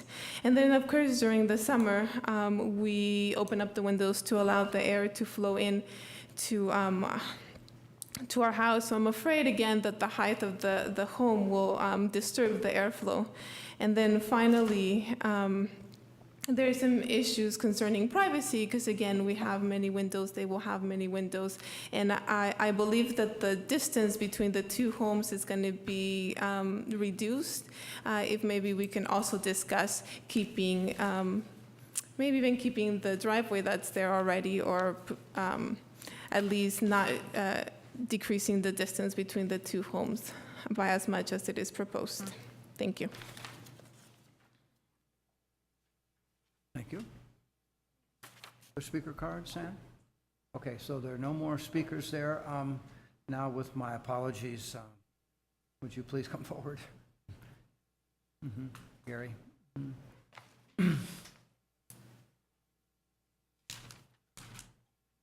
Good evening.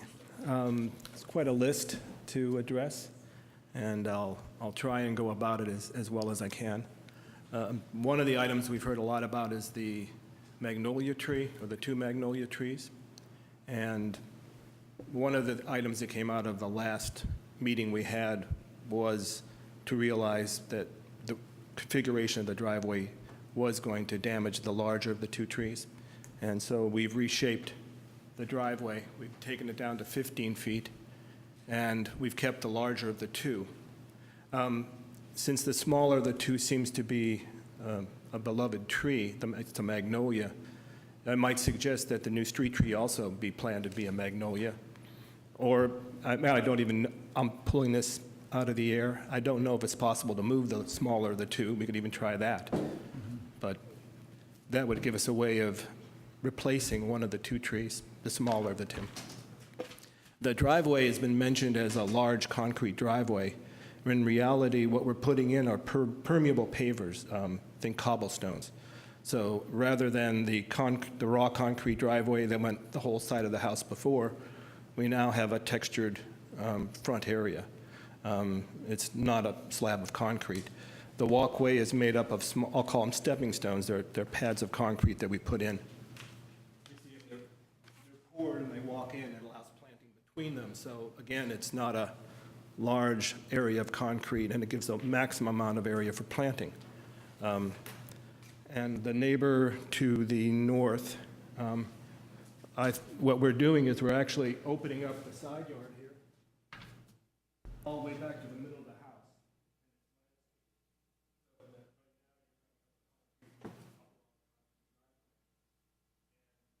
Be able to walk past the yard. The entrance of the house is now up 2 steps. Great place to sit, if you want to get to know your neighbors.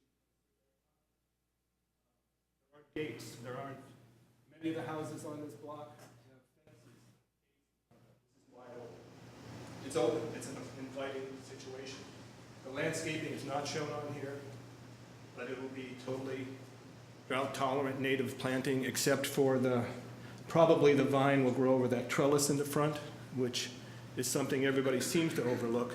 But if this house is so large and overwhelming, this element coming out 3.5 feet, planted with a flowering vine, will break this house in two. You're not seeing this large mass. You're seeing 9 feet and then 10 feet above with a planted trellis in between. That is a very fine aesthetic. It's natural wood, and that's part of the front yard also. As far as the fence on the side here, we have no problem taking the fence out if that's a significant issue. We'll still want to have the gate here at the front. We'll be rolling trash cans and recycling bins back to the side of the house here. But taking that fence out isn't an issue if it's important. Let's see, next on the agenda. The garage doors, which we've talked about greatly. I looked at breaking them into 2 smaller doors, 2 8-foot doors instead of 1 16, but in effect you start to widen the garage. You know, you're pulling them apart and you're kind of widening the garage rather than keeping it as narrow as it can be. Also, the doors are basically a glass multi-light door. This is aesthetically a very pleasing door. It's something sought after by our clients. Many people really like these doors. They're very attractive. They're not solid wood or other painted. They are aluminum, and they're painted aluminum with sandblasted glass. The other thing I'd like to bring up is the thought that this house is, could you roll up the front perspective?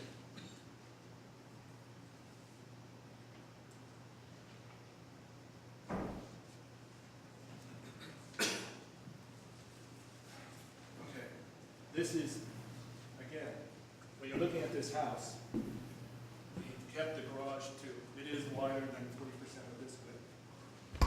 Gary, can you wait for a second to get a microphone so we can catch your eyes?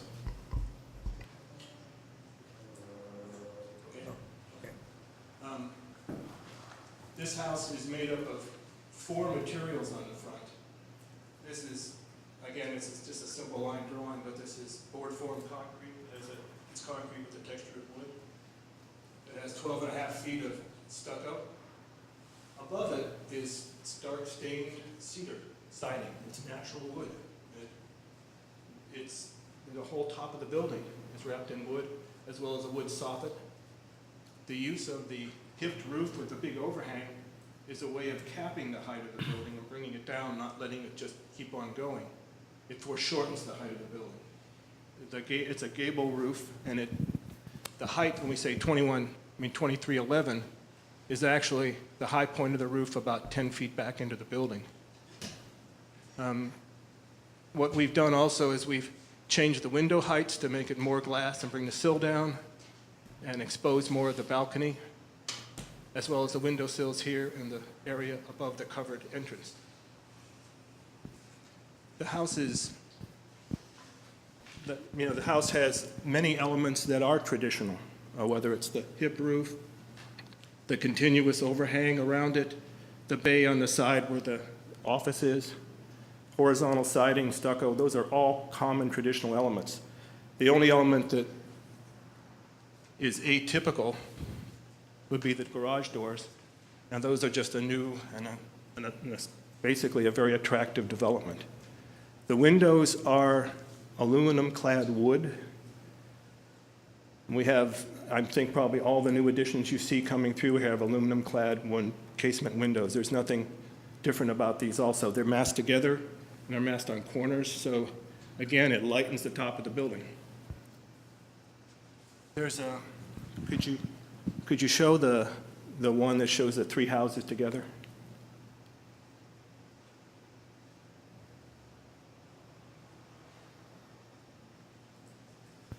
Again, the second round, we've lowered the house further. The stucco side with the balcony actually now is equal to or just slightly below the house next door. This part here is about six feet tall, is the part you see above that line. The house before it was before it was moved, it was 19 feet tall. Right now, you're 21 feet to the eave. 21 feet to there.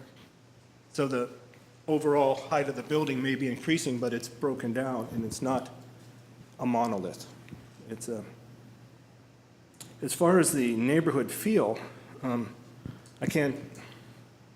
not the client, I'm not my client to talk to you about this. They have 2 little girls. They come to the neighborhood to belong to this. They had a stutter start here because they started to renovate the building, jacked it up, realized they'd rather actually enlarge the building. So there's a problem with that. That wasn't a good start. But at this point, they really want to go forward, and they really want to live in this neighborhood, and they're providing a well-landscaped yard. They have a side area to sit. It's not an unwelcoming home. And it'll be well-landscaped, and it's thoughtful. Questions? Any questions of the architect? I have a few questions. So we use aluminum garage doors as well, and in this case, I'm curious if you were thinking something like a raw aluminum, or if you're thinking more like Painted. a bronze color, or it's Like actually a color. dark bronze color. Like a bronze I color. was thinking for both the windows and the garage doors would be a dark bronze aluminum. I think that has a more traditional look to it, fits in with the neighborhood rather than a raw aluminum. Yeah, there's no, I think about this, there's no raw metal on a building. It's painted metals. Predominantly the painting is aluminum. I think the railings that go around here, that's a steel railing, it's horizontal. It'll be painted also, and I suspect it'll also end up probably bronze. A bronze color. So you're thinking something like a Marvin Ultimate Cloud for the windows, something in that world? Yeah, it's a Marvin clad window. In the submission, there's a window detail that shows the kind of standard, typical Marvin window. All of the windows are casements. There may be a couple of fixed. We haven't settled that, but almost all the windows open. They're all open as casements. Doors out onto the deck. They'll also be clad, same color. I'm assuming that's for egress issues in the bedrooms to get the egress requirements. Those windows, the casements are ideal for that. So then, kind of a larger question I have would be, did your clients explore the option of having a single car garage as opposed to having the 2-car garage? I think that's something the community would be interested. Did you ever look at that option, and is that something that they would consider? Well, we had, our thought process was we could either stay with the driveway down the side and park 2 cars in the driveway, or go to the approach.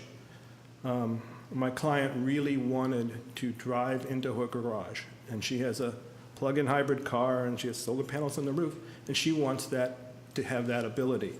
A single car, you'd have to, I guess, have 2 driveways. You'd have to have a driveway to the garage and then a second driveway to the side of the house. We're trying to get as much open space as we could. And I mean, I can see even narrowing the driveway to 16 feet or something, but there's still a certain amount you have to have for the car to get in. And the idea was that they could park their cars in a garage. And that was the thought process. It was either all in the garage or all on the side. And we felt pretty strongly about parking in a garage. Or in the garage. And so what you're saying is that you're giving a side garden to the neighbors because you're ripping up all that driveway. Yeah, I mean, that's really the thought, was that we also, can you put the plan up, please?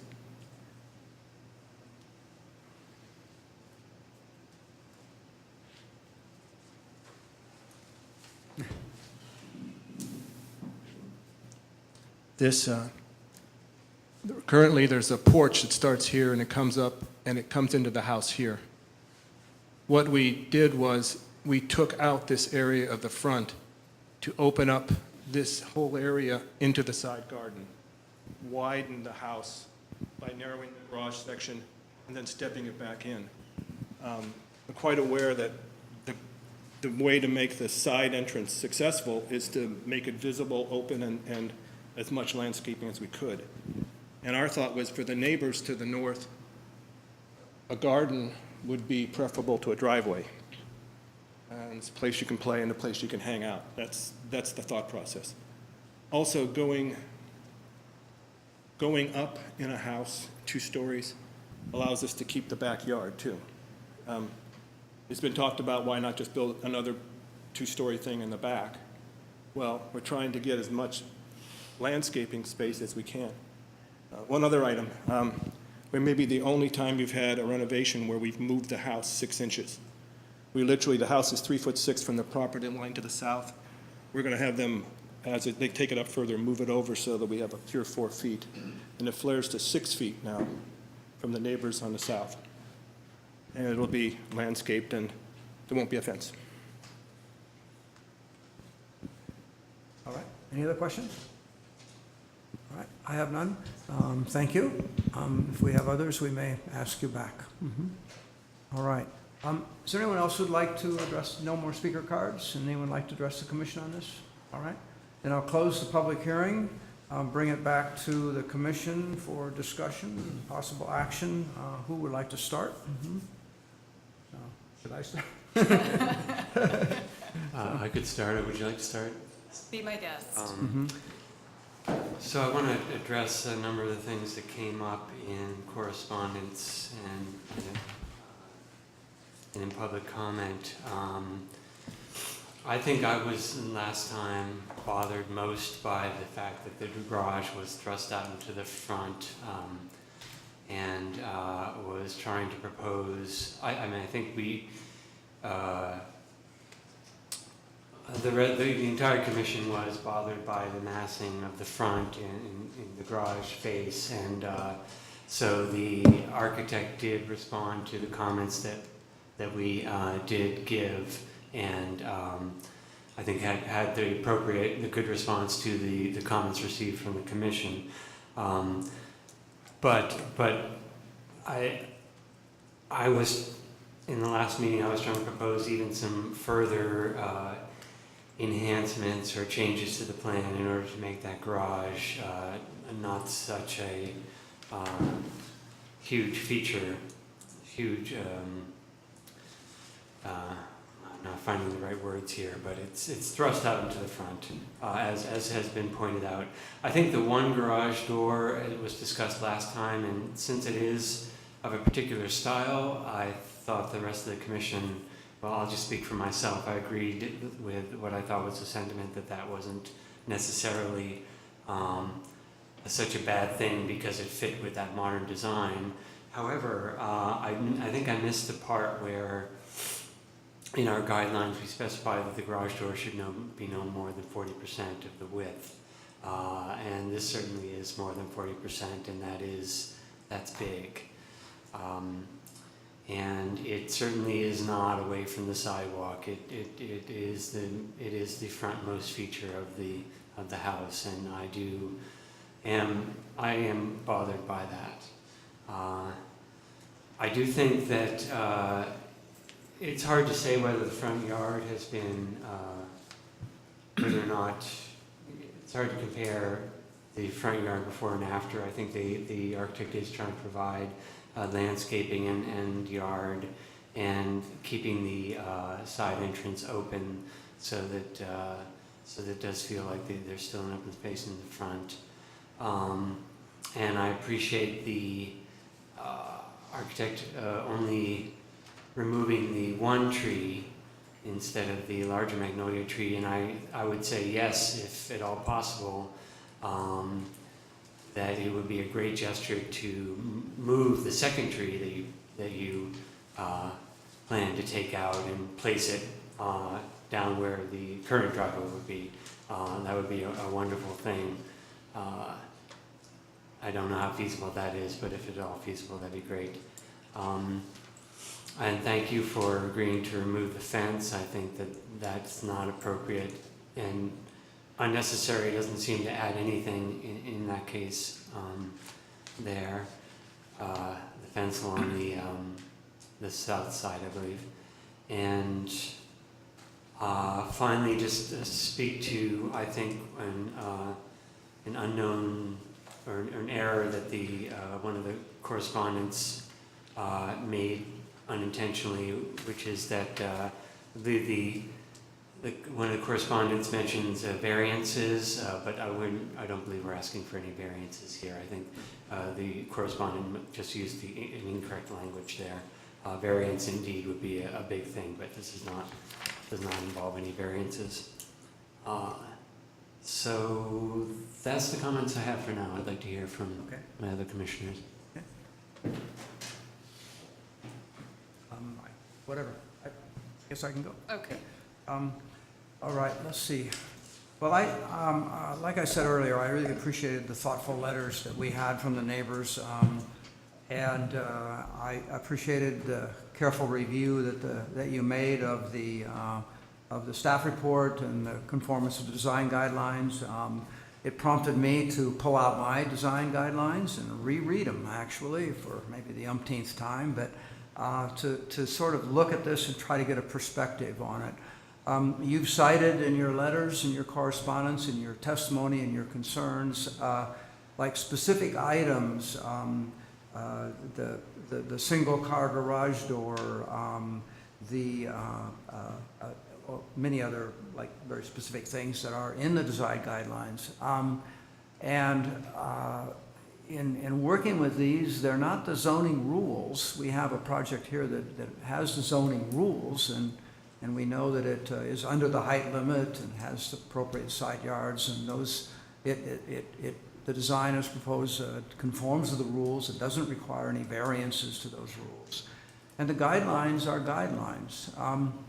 And one of the things about Albany, I think, that is special is that there is a diverse variety of housing in Albany, and the guidelines are very clear up front that we're not an historic district. They don't say that, but they say we do contemporary design buildings are accepted. And I think that most of the comments, as I read them, that you've submitted, show chagrin at the fact that this is a very modern or 50s style contemporary building, and that is one that converts the facade from a common style of Albany stucco bungalow to a building that is very contemporary. One, albeit, that has a very large garage door, one that has an entrance on the side, and our design guidelines discourage that kind, those two features. But they don't discourage, in fact, they encourage a variety of styles of housing. And I think that's where I've been wrestling here. They also encourage architectural creativity in trying to deal with the problems that the architect is faced with. And those problems inevitably involve parking, almost always. How do you get the 2 parking spaces there? I am not particularly bothered by the way that this design does address the parking. It would be the only 2-car garage on your block that is that close to the street, but it's elegantly done. It would be done with high quality materials. On one of my walks recently, I saw a project with a very similar garage door, maybe the same garage door, the glass panes, except all aluminum, not bronze, on Ardmore Street in Kensington, and a very modern-looking, contemporary-style building, very clean design, not a lot of doodads and like so many of the Albany, not little decorative elements, but a very clean, simple design. I thought it was really elegant. And I looked at that garage door, and I think that it's so much nicer than so many of the other 2-car garage doors that we do see. I'm thinking of ones on Tevlin that I went by that, looking at that project today. Those garage doors are bad. I mean, they're big, they're two-car garages, they're right on the curb, they're brown, and they're large. This one is broken up like detailed windows, and I think it works pretty well. So then I thought about the side yard. I have complained on other projects in the past about the side entry, for sure. And I really do think that the front of the house is a contribution to the street. And when I'm looking at a non-traditional, at a more contemporary design, I think the question is not how does it meet the specific rules that apply to most homes in Albany and that are reflected in the guideline, but how does it work overall? And here I noticed that there are, just between this house and Solano, most of the houses have side yard entries. A couple of them are right at the front corner on the side, but it's not an uncommon element on this block. In some cases, that side yard entry, we had a project a few months ago that would have left a really blank facade where we would like to have seen a porch, small windows, a door, that kind of thing, and we didn't like it, I think. But here, when you're looking at that overall design, you have several elements that modify that. I think that the garage door with quality materials adds to the front facade, just like I think it's the house just to the north, or the second house to the north, where they have a side entrance and a single car garage with a railing under the bedroom windows up above, kind of like my house, little flower boxes. That detailing makes for a very nice balanced facade. And I think that this design also is well balanced when looking at the project's contribution to the street. It has that porch, that outdoor porch on the second floor. It's like a porch. It faces the street. Don't know how much it'll be used, but it probably some. And I think the large windows on the second floor look out from the house, from the living spaces of the house, onto the street and connect the street with the house, more than most of the houses on that block, which have actually very small front windows, relatively small front windows, compared relative to this one. So I think that works out. It doesn't follow the design guidelines exactly, and it doesn't follow the design guidelines in the way that in some of the key factors that we've looked at closely. But it is a contemporary design. There aren't that many of them in Albany, but we do encourage them. We do allow them, and we certainly don't discourage them. It bothers me, the sense I get from the letters that somehow the style of architecture, contemporary versus craftsman style, and the craftsman homes across the street, the whole row of them is gorgeous. But somehow how the style of the home would somehow affect the social quality or the character of the block. I think that the fact that this is a really social block and a little community in itself is wonderful, and I don't think it's a function of I don't think that one new building, a change of the architecture, is going to affect that. The quality of the block has to do with the people who live there, and not so much with the architecture. To some extent perhaps with the architecture, but not to a great extent at all. And in fact, that's one of the reasons why we have those design guidelines that call for buildings that contribute well to the street, because we try to encourage that. I think that I like the variety of the materials. I like the little almost outdoor room that will be around the side entrance. Perhaps the side entrance is a little too far back for my liking, but there is another house up the street that has a side entrance that's almost as far back. And this one will have a nice walls around it, that little bench that'll be there, it'll be open from the street, open to view. I think if I read the plans correctly, and if the wood around it is going to be is going to end up looking the way I think it's going to look like, I think that side entrance, although set back, will be very visible from the street and will actually contribute to the street. And then I look at what's there now, and what's there now is a long driveway that goes right up to the neighbor's property line, and it's just concrete going back almost 40 feet, I think.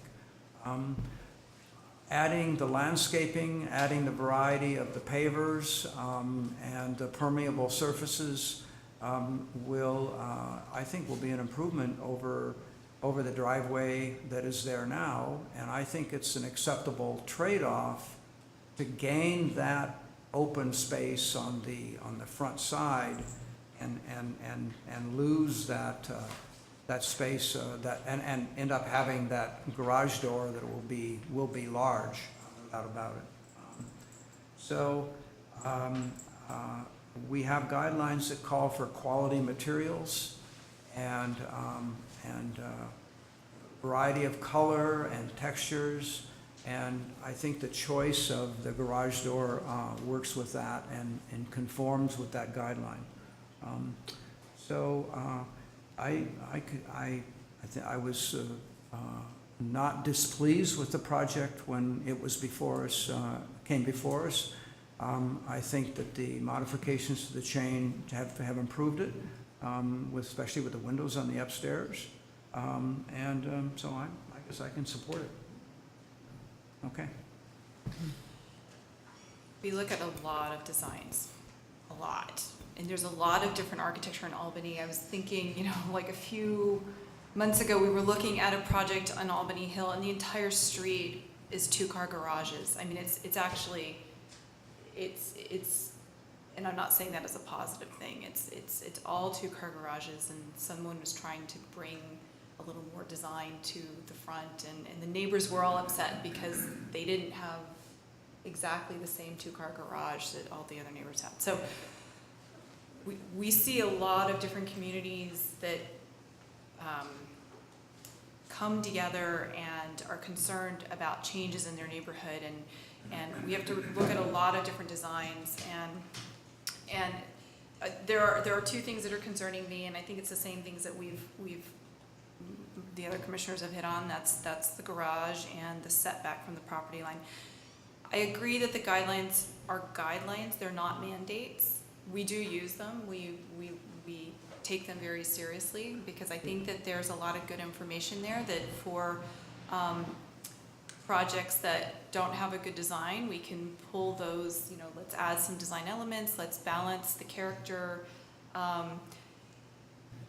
But we have the discretion to decide when it's appropriate to not apply every single guideline. And in the case of this neighborhood with all the two-car garages, it wouldn't be appropriate to then force carriage-style doors, because that's not what the neighbors are doing. So we have some discretion, but I hear what the neighbors are saying, and I hear the concerns about that this is a different style project.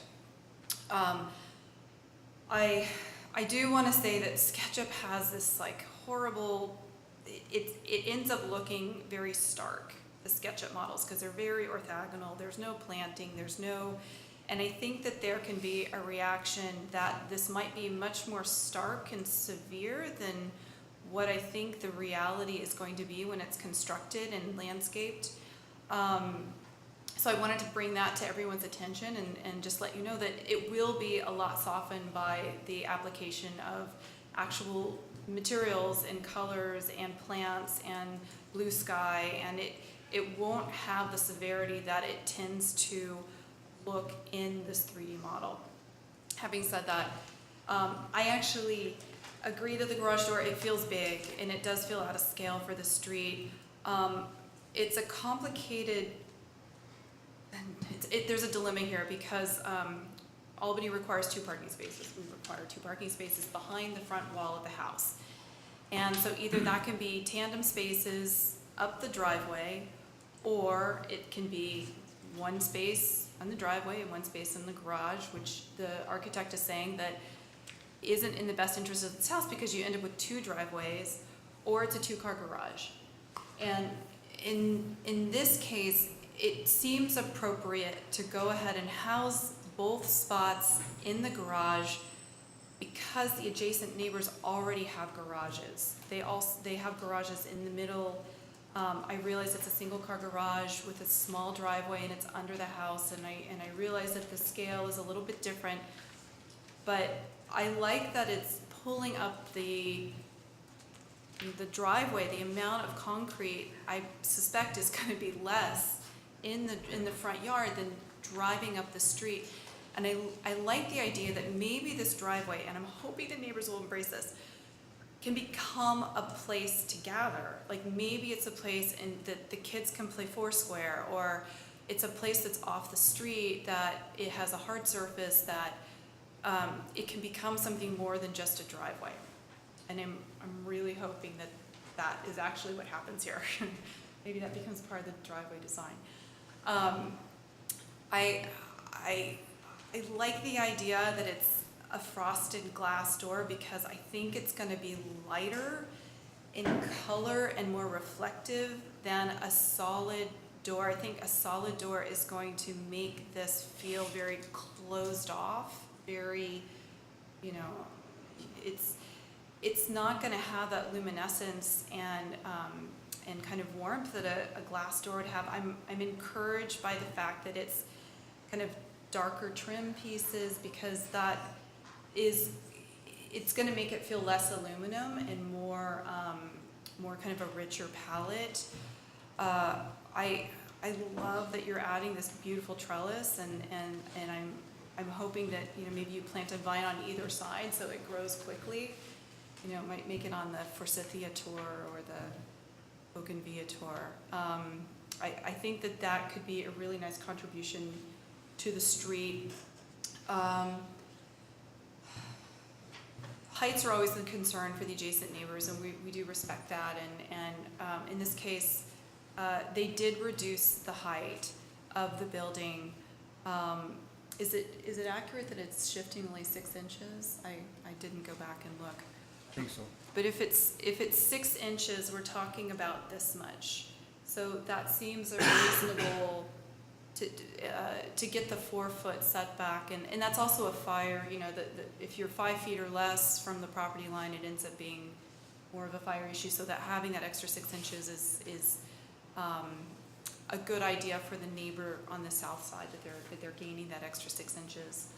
I appreciate that the architect is willing to adjust the fence and the gate.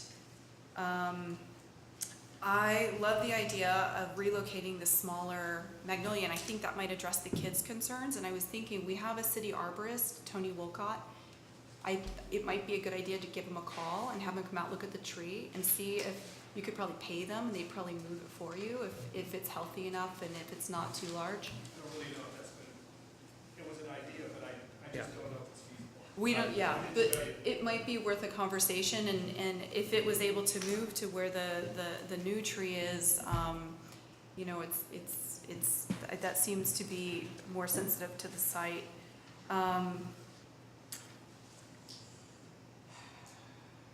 Okay, so we've had difficulty in the past with side yard porches. We've made people redesign the project. And I'm struggling with this one a little bit because what they're doing is taking advantage of an existing bump out and creating the entrance there, which makes it, architecturally, it makes sense. It is against our guidelines.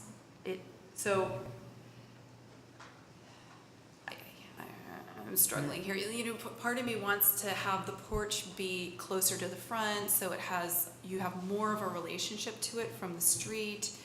But in order to do that, it really is going to affect the neighbors to the north.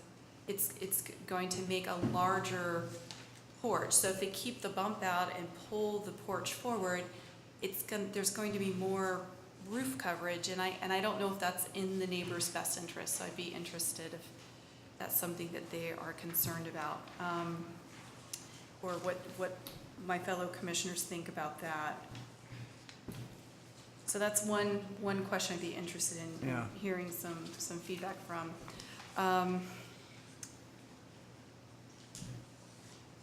Well, I can't find the floor plan. I'd like to know where, how that would affect what the rooms, what the interior. Okay. How the interior space would be affected if you had to bring the entrance farther forward. Well, not even necessarily moving the door, but actually creating more of a porch. You could create a porch that's closer to the street. So maybe think about that. And then I was going through the checklist from Mr. Weinstein. Oh, there's a Weinstein. there's a staircase there. Yeah. Yeah. So it could be to bring the porch forward. I do realize that there has not been the communication that you would have wanted from the beginning. And there was kind of a point number 5 where applicants are highly encouraged to talk to neighbors about their development needs, options, and design proposals. And I would really encourage the applicants to go out and make friends with their neighbors. And I realize that this is a bad start to this process, but and we hope you still want to move into Albany and develop and be a part of the community. And I think that once you get to know your neighbors, you will like them. It's a good street. They're good people. So please don't let what's going on here affect developing relationships with the community. And I would go out and encourage to continue the conversation and let them know your family. My understanding is that the swimming pool in the backyard, the lady who lived there used to let the kids come on Fridays and swim and have a cookie. And when the swimming pool was filled in, a lot of kids were heartbroken. So. Know that. So there's a history to your property that you probably aren't aware of. Okay, I could keep going, but I feel like I should stop. What are your thoughts on the porch?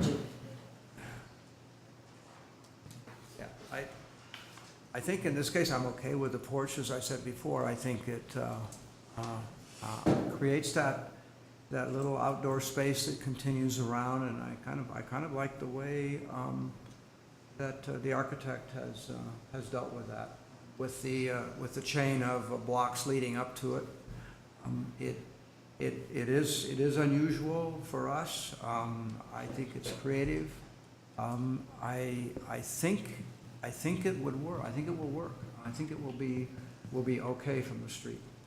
It's a dilemma because I hear exactly what the neighbors are saying, but it's a good design. It's actually a good floor plan, and it's a good,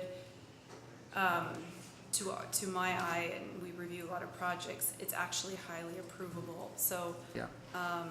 That's what makes it, a dilemma here. Can I speak to the porch? So what we see here is not the entire hardscape that's going to be built. Is there a plan that shows the extent of the enclosed area? I think you only see that in the sketch of I think it's sheet 2, I think. Or this is enlarged.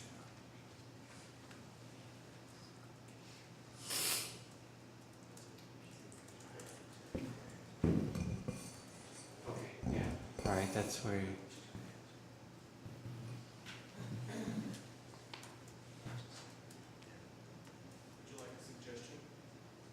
Yes. Would you like to come up to the speaker? Is that okay if, Chair? Yes, Okay. yes. The placement of the... Yeah, good. The placement of the bench is initially just opposite the entrance. Right. It's kind of axial on it. But there's nothing magical about where we place these couple of steps up. You could slide everything forward 5 feet and move the bench up it would tend to block a little bit more of the neighbor's yard, but it would bring that initial rise and landing and bench 5 feet closer to the 5 street. feet It's not, closer, yeah. it's not tied beyond. Yeah. Just seemed like a good place to put a couple. It's just 2 steps up in a So paved make, area. so make the little entry porch larger effectively, yeah. Closer to the street. And closer to the street, yeah. Yeah. What is the height of the fence right now that's behind the bench? 6 feet. It's 6 feet. And that's within Albany's allowables. Right. I would encourage a conversation between neighbors. It might be nice if it was 3 feet so they have a relationship across the fence. It may be that it's preferable to be 6 feet so that like a vine can grow up it from the backside. You know, I think we're trying to balance out a sense of their own privacy at their front. Kind of, you're kind of right next to your neighbors there, and the feeling is once you get past the porch and start forward, then it just opens up. Yeah. And it's kind of common to both houses. They can share the space.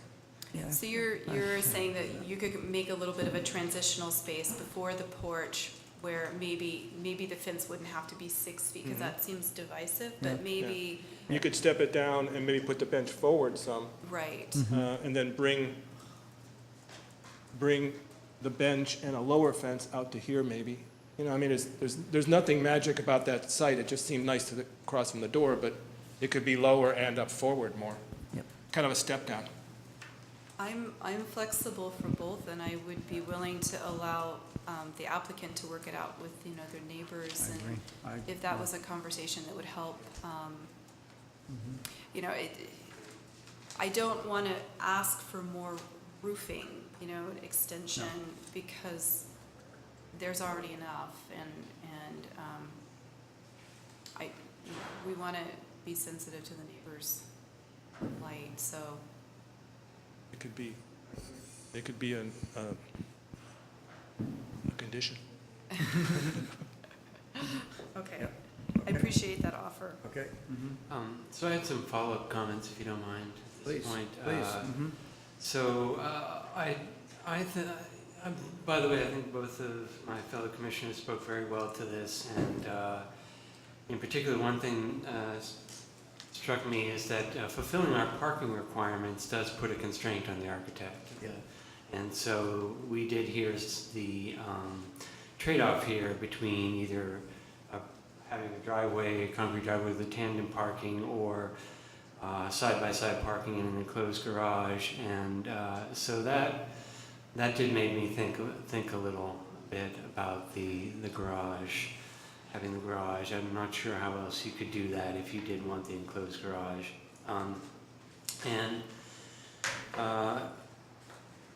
In terms of the contribution to the street, I do think my fellow commissioners spoke to the fact that I think it is not equivalent to maybe a tract house with the thing that we shudder about, where there's just these rows and rows of very large, ugly garage doors right on the street. I think this is, not that design. This is a very handsome design, a well thought out design, and let us not forget the trellis, which will have green growing on it, and the porch, the balcony above the garage, which also can be considered a porch-like structure. I do think it does contribute to a more open feeling. That does balance out the garage a little bit there. So, given the and I agree that the architecture does not bother me. I agree that I think the diversity in the architecture is something that we don't want to discourage, and I think that the architecture is good. It's a handsome design. So I find myself, and I think my fellow commissioners find themselves supporting the project. And we've talked, and the architect also did respond to what we asked him to do last time. It's not like he came back with the exact same plan. He responded to our request. So I feel like we should support the project, but it seems like there's three things that could happen. We could either approve the project and the appeal period passes and your project is approved. Or we could approve it and it gets appealed to the council, in which case it could be a long period in which you have to wait to work that out, and you'll be in discussions with the neighbors during that period. Or we could not approve it and you'll be in discussions with the neighbors, and hopefully that might be fruitful, although it's hard to see how there would be changes other than a big change to the design that might arrive at something that the neighbors would be totally in favor of. So I don't know at this point. I kind of feel like I want to, I don't know if I don't know what to do at this point, to ask the architect what he would prefer we do at this point, or if we should just go ahead and approve it. I'm not sure. I'm inclined to say we should, we should vote on it and let whatever happens. If there's an appeal, then that's out of our control, I think. That's more my inclination. It's out of our control. Okay. So. Well, and I do appreciate that staff is very proactive. I mean, is very good about working with the applicants and the neighbors and trying to work out issues, and that will happen no matter what. So there's that to consider. And I do very much encourage the applicants to be much more communicative with the neighbors in the neighborhood. That could buy you, that could bring you over the hump potentially. So, or over any hump. So. Okay.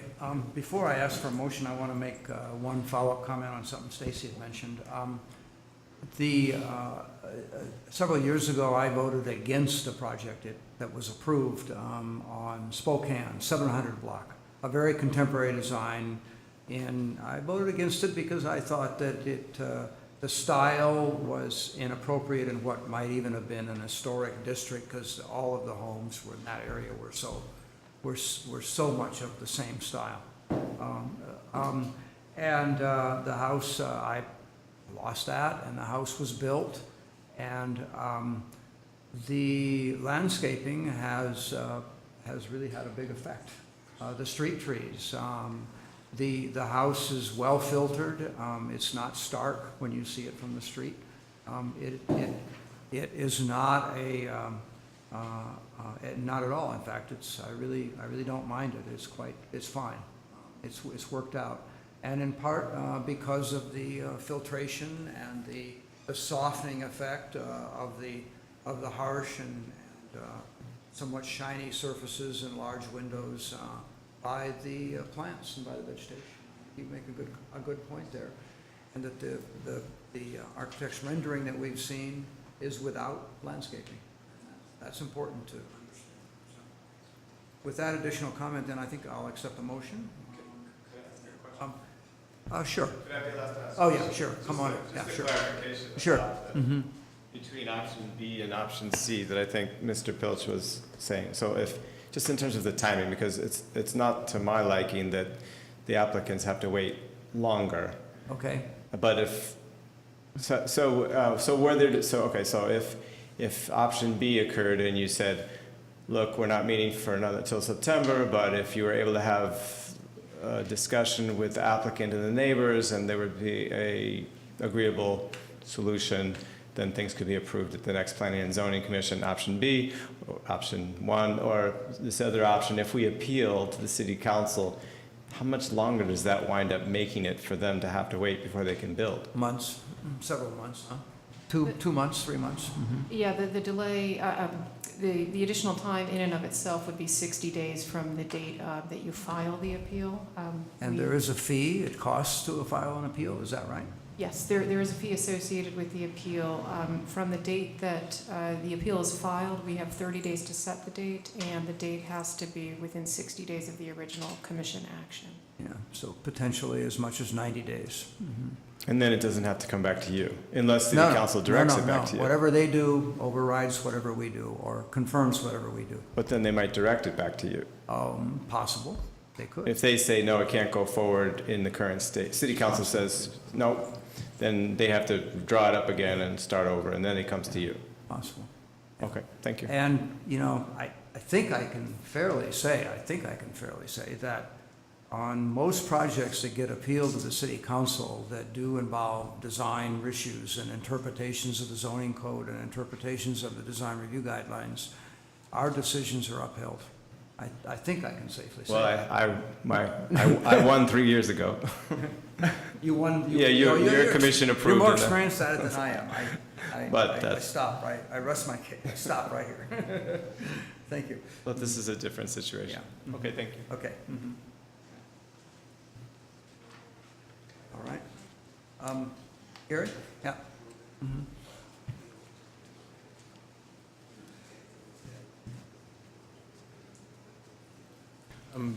From my client's point of view, we absolutely would like to be approved, and if there's an appeal process, go forward with it. Okay.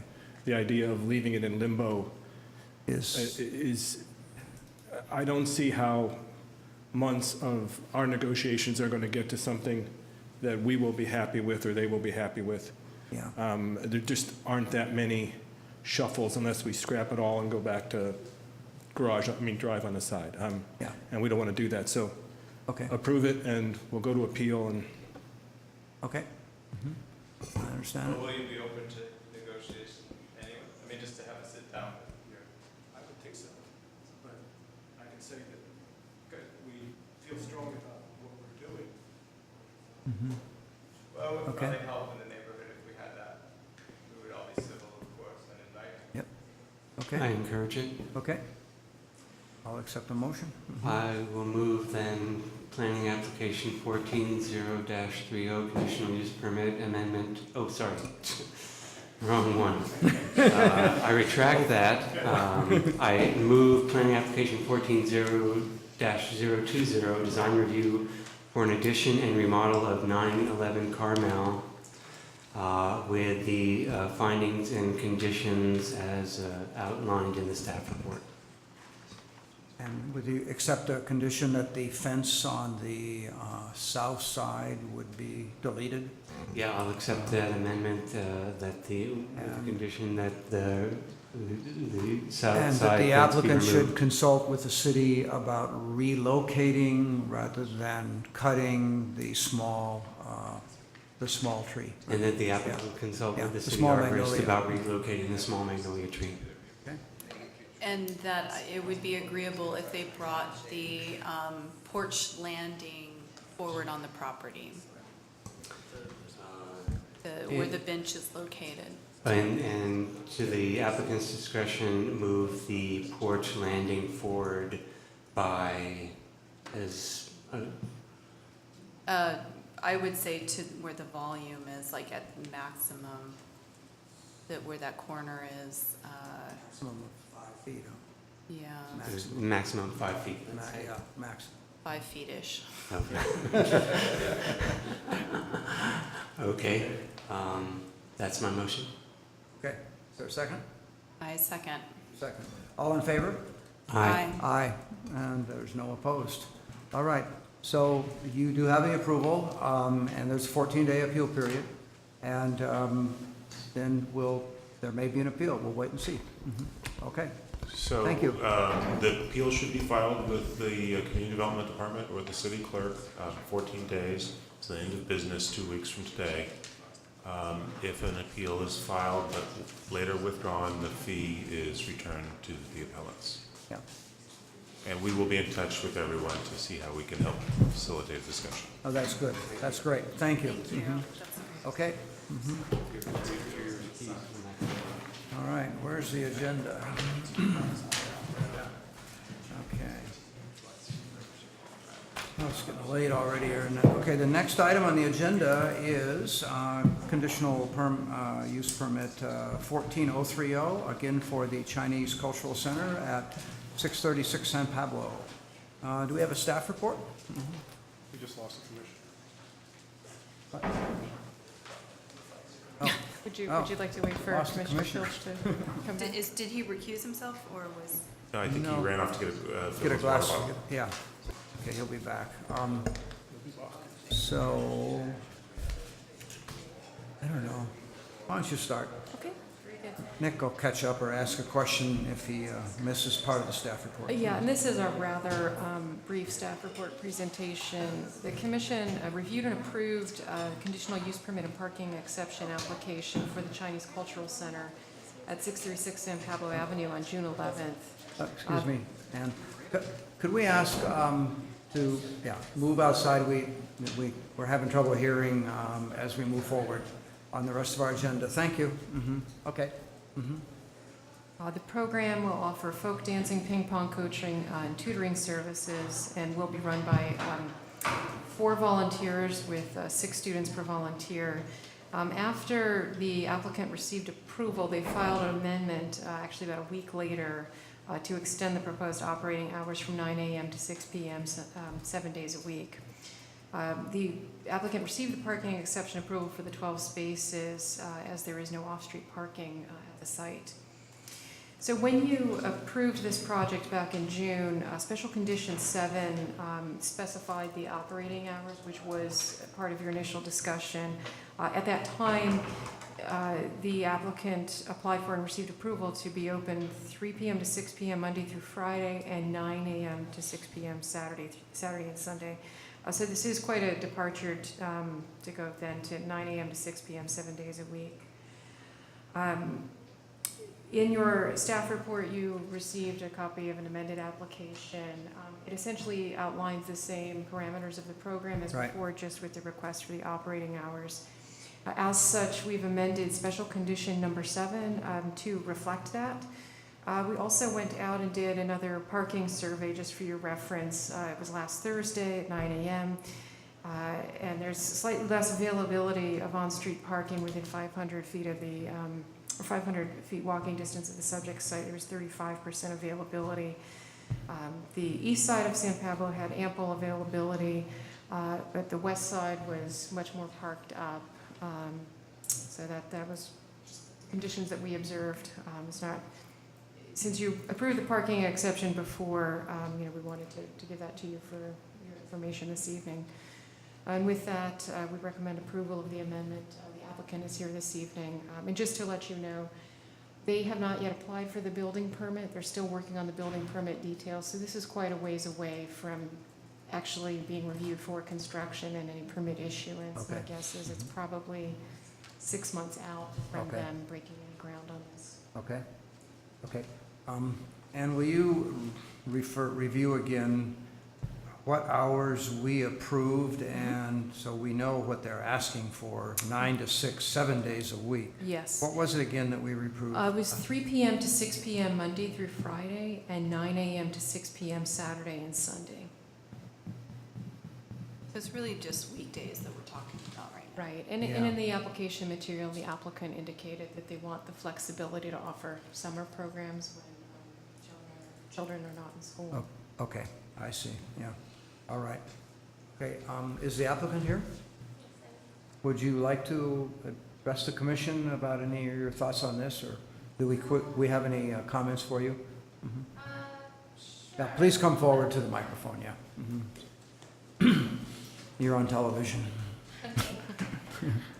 So it's basically what Ann has already talked about. The program and the volunteers and the way it's set up is still going to be exactly the same, except that we realized originally we thought we were going to do after-school programs and then weekends. Then suddenly the summer comes up and we realized we actually couldn't do anything during the day. So then we said, and originally when we submit for the original approval, we thought that our normal hours is going to be after school, 3 to 6, but we didn't know that it was going to be the exclusive hours of operation. So in order to take advantage of school holidays and summer, we want to extend that during the day. then we can be more flexible in planning our classes. Okay, That's it. thank you. Questions? Oh, Bill? Yes, please come back. I think there's a question for you. Is your architect here? Yes. Okay. Mabel Yan, no, I'm the architect. Oh, okay. Yes, the owner's not here tonight. They have other engagements tonight. Okay.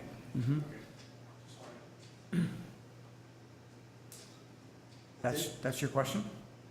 Didn't come up with the architectural licensing board. What can I say? Oh. Most of them came out expired. Okay. Okay. All right. Okay. Okay. Thank you. Licenses sometimes. Oh, yeah. Okay. Thank you. Do we have any speaker cards? Is there anyone in the audience who'd like to address the commission on this? Oh, I see someone. Okay, Clay.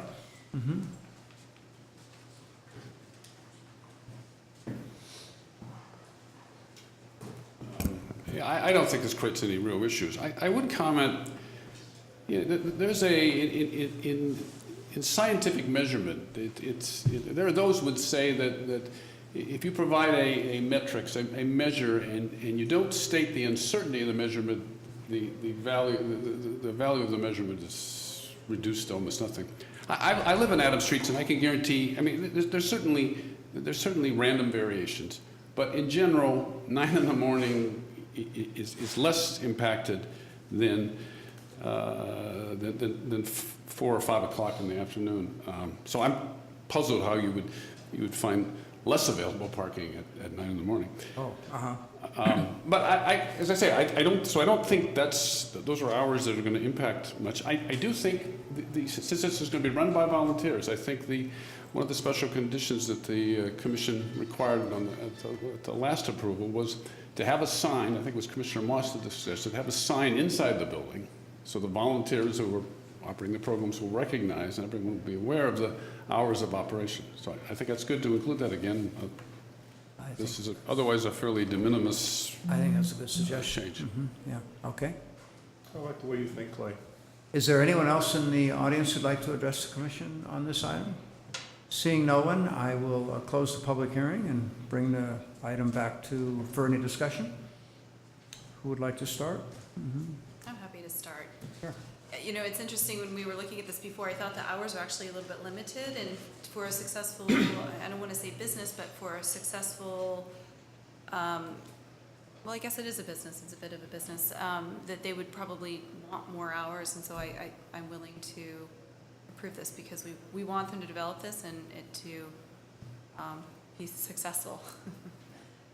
All right. Anyone else? Comments? No comments? Sure. I like Clay's idea of posting the hours. I agree. And did we require that last time? I think it was in our motion, wasn't it? Yeah. It was contained as a special. And it would remain. Yeah. No, I have no problem with this application. Too bad you didn't think about it earlier. You had to come back. Okay. All right, I'll accept a motion. I move to approve planning application 14-030, conditional use permit amendment for the Chinese Cultural Center at 636 San Pablo to the operating hours. All right, is there a second? I second. Okay, all in favor? Aye. Aye, and there are no one opposed, so it's been approved. So, okay, again, even with this, there's a 14-day appeal period, but you're probably okay. Good, all right. Sorry you Thank had to wait all the way. Yeah. Okay. The next item on our agenda is 516 Evelyn. This is planning application 14041, design review for a rear addition. Do we have a staff report? Hang on. I'm going to ask, can we take the other item after this real quickly? Do we have any notifications saying that I need to know, or I'm going to go home? Because I have to recuse myself. You are going to recuse yourself on this? Yes. Okay. We don't have any announcements other than enjoy your month off from night meetings. I Right. hope you have a good August. Right. Okay, so we'll do announcements. Let's see. Oh, yeah, I had a couple of announcements. One was I went to the workshop last night, the general plan workshop last night. I thought it was well attended. 2 council members were there, and there were housing advocates there, which I thought was a good thing right there. And I thought, and Barry did a very good job as usual. That was really good. Also, I went to the city council meeting on Monday to try to express my own personal opinion about the electronic billboard, and I lost. The language we had in the zoning ordinance that would have permitted the electronic billboards in the CMX district was stricken. That was the council's decision. And I think on the same night, the council also approved the second ordinance, the second unit ordinance on the consent calendar without any further changes or discussion. Those are my announcements. Actually, one just quick announcement. I wanted to let the commission know that we will be coming back to you in September with more policy implementation from the current housing elements, so you'll be looking at further code amendments. Some code amendments. Oh, okay. Oh, good. That's good. That'd be interesting. All right. All right, good. Thank you. All right. So, Phil, good night. We will address 516 Evelyn now. Is there a staff report, please? Yes. Before you this evening is a request for a design review for a 582 square foot rear single-story addition to the home at 516 Evelyn. The subject lot is 5,000 square feet with an existing 1,672 square foot home that has 3 bedrooms and 1.5 bathrooms. The applicant is proposing to add 582 square feet at the rear of the existing home, which will accommodate a new master suite and family room. And so on the screen here, the new area is in black. So this is the master suite, this is the family room. There will be French doors that lead to a rear yard deck. There are no changes planned for the existing home, simply the addition. This addition will not be visible from the street as it's set at the back of the home. It will result in a 4-bedroom, 2.5 bathroom home, 2,254 square feet in area. There are 2 off-street parking spaces which are provided in the attached 2-car garage. The existing architectural style is Spanish Revival, and it's proposed to remain. The applicant is maintaining the same facade and roofline details with a front gable roof and a composition shingle. As I mentioned, there will be French doors and a rear elevated deck. The exterior will be stucco and painted to match. The FAR will increase from 0.34 to 0.45. And we'll bring up an elevation here for you. So this is, here's the front of the house. Here's the back of the house with the new French doors. So you can see it's actually, the overall height is lower than the existing height of the home. So it's pretty compact in terms of the footprint. One thing to note with respect to the parking is that the attached 2-car garage doesn't meet the minimum requirements. It's slightly smaller than that. It's 15 feet in width by 17 feet in length. That being the case, the commission is required to make a special finding pursuant to Section 20-28050A1D to allow the existing conditions to satisfy the 2 off-street parking space requirements. And with that, you have conditions and findings in your staff report. The applicant is here this evening to answer any questions that you may have. Would the applicant like to address the commission? Do we have any questions of the applicant? Architect? Come forward if you will.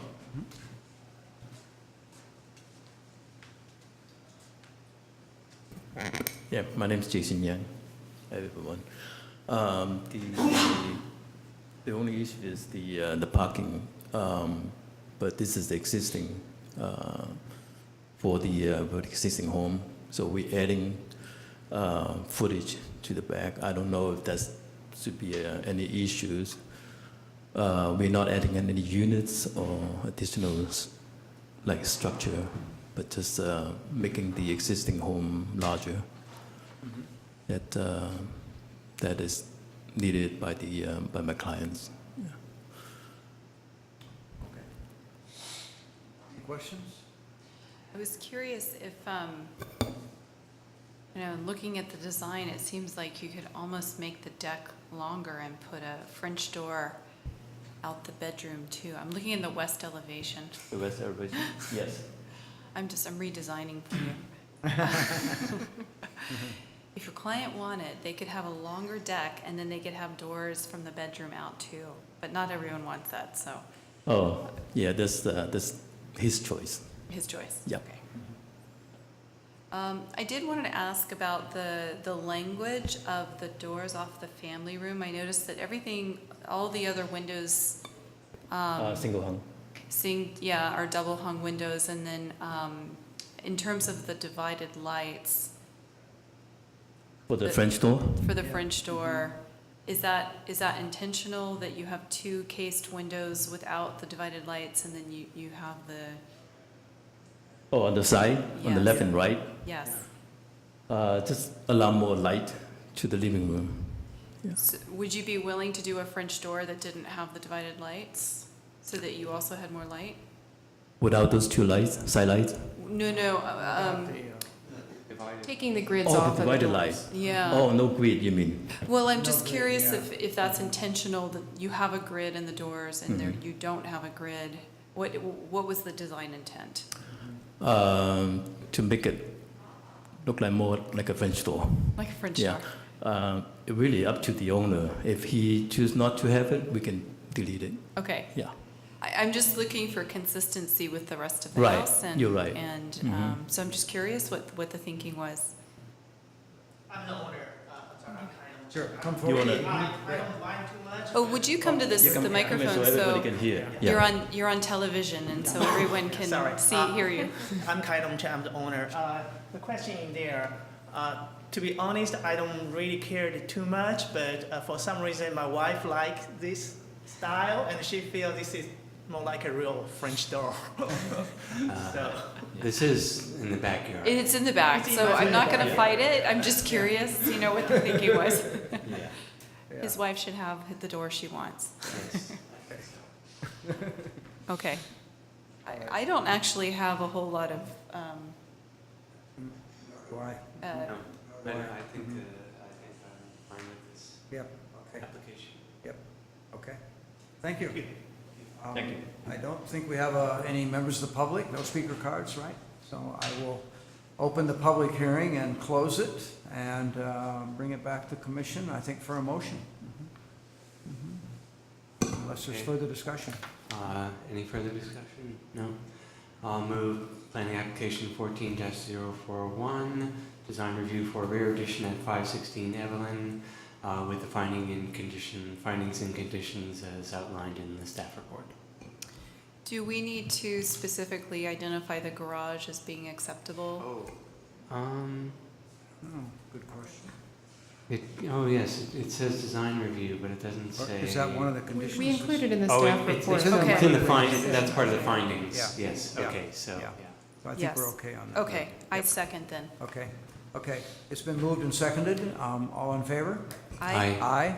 Okay, no one opposed. Okay, so your project has been approved. There's a 14-day appeal period, but, and then you can work with the staff with the next steps. Okay, thank you and good luck moving forward. I hope you get it completed soon. It's nice to see the 50-foot lot. That's Yes, rare you in have a Albany. question? Yes. First is a meeting for the building department. Do I need to wait until the 14-day period ends?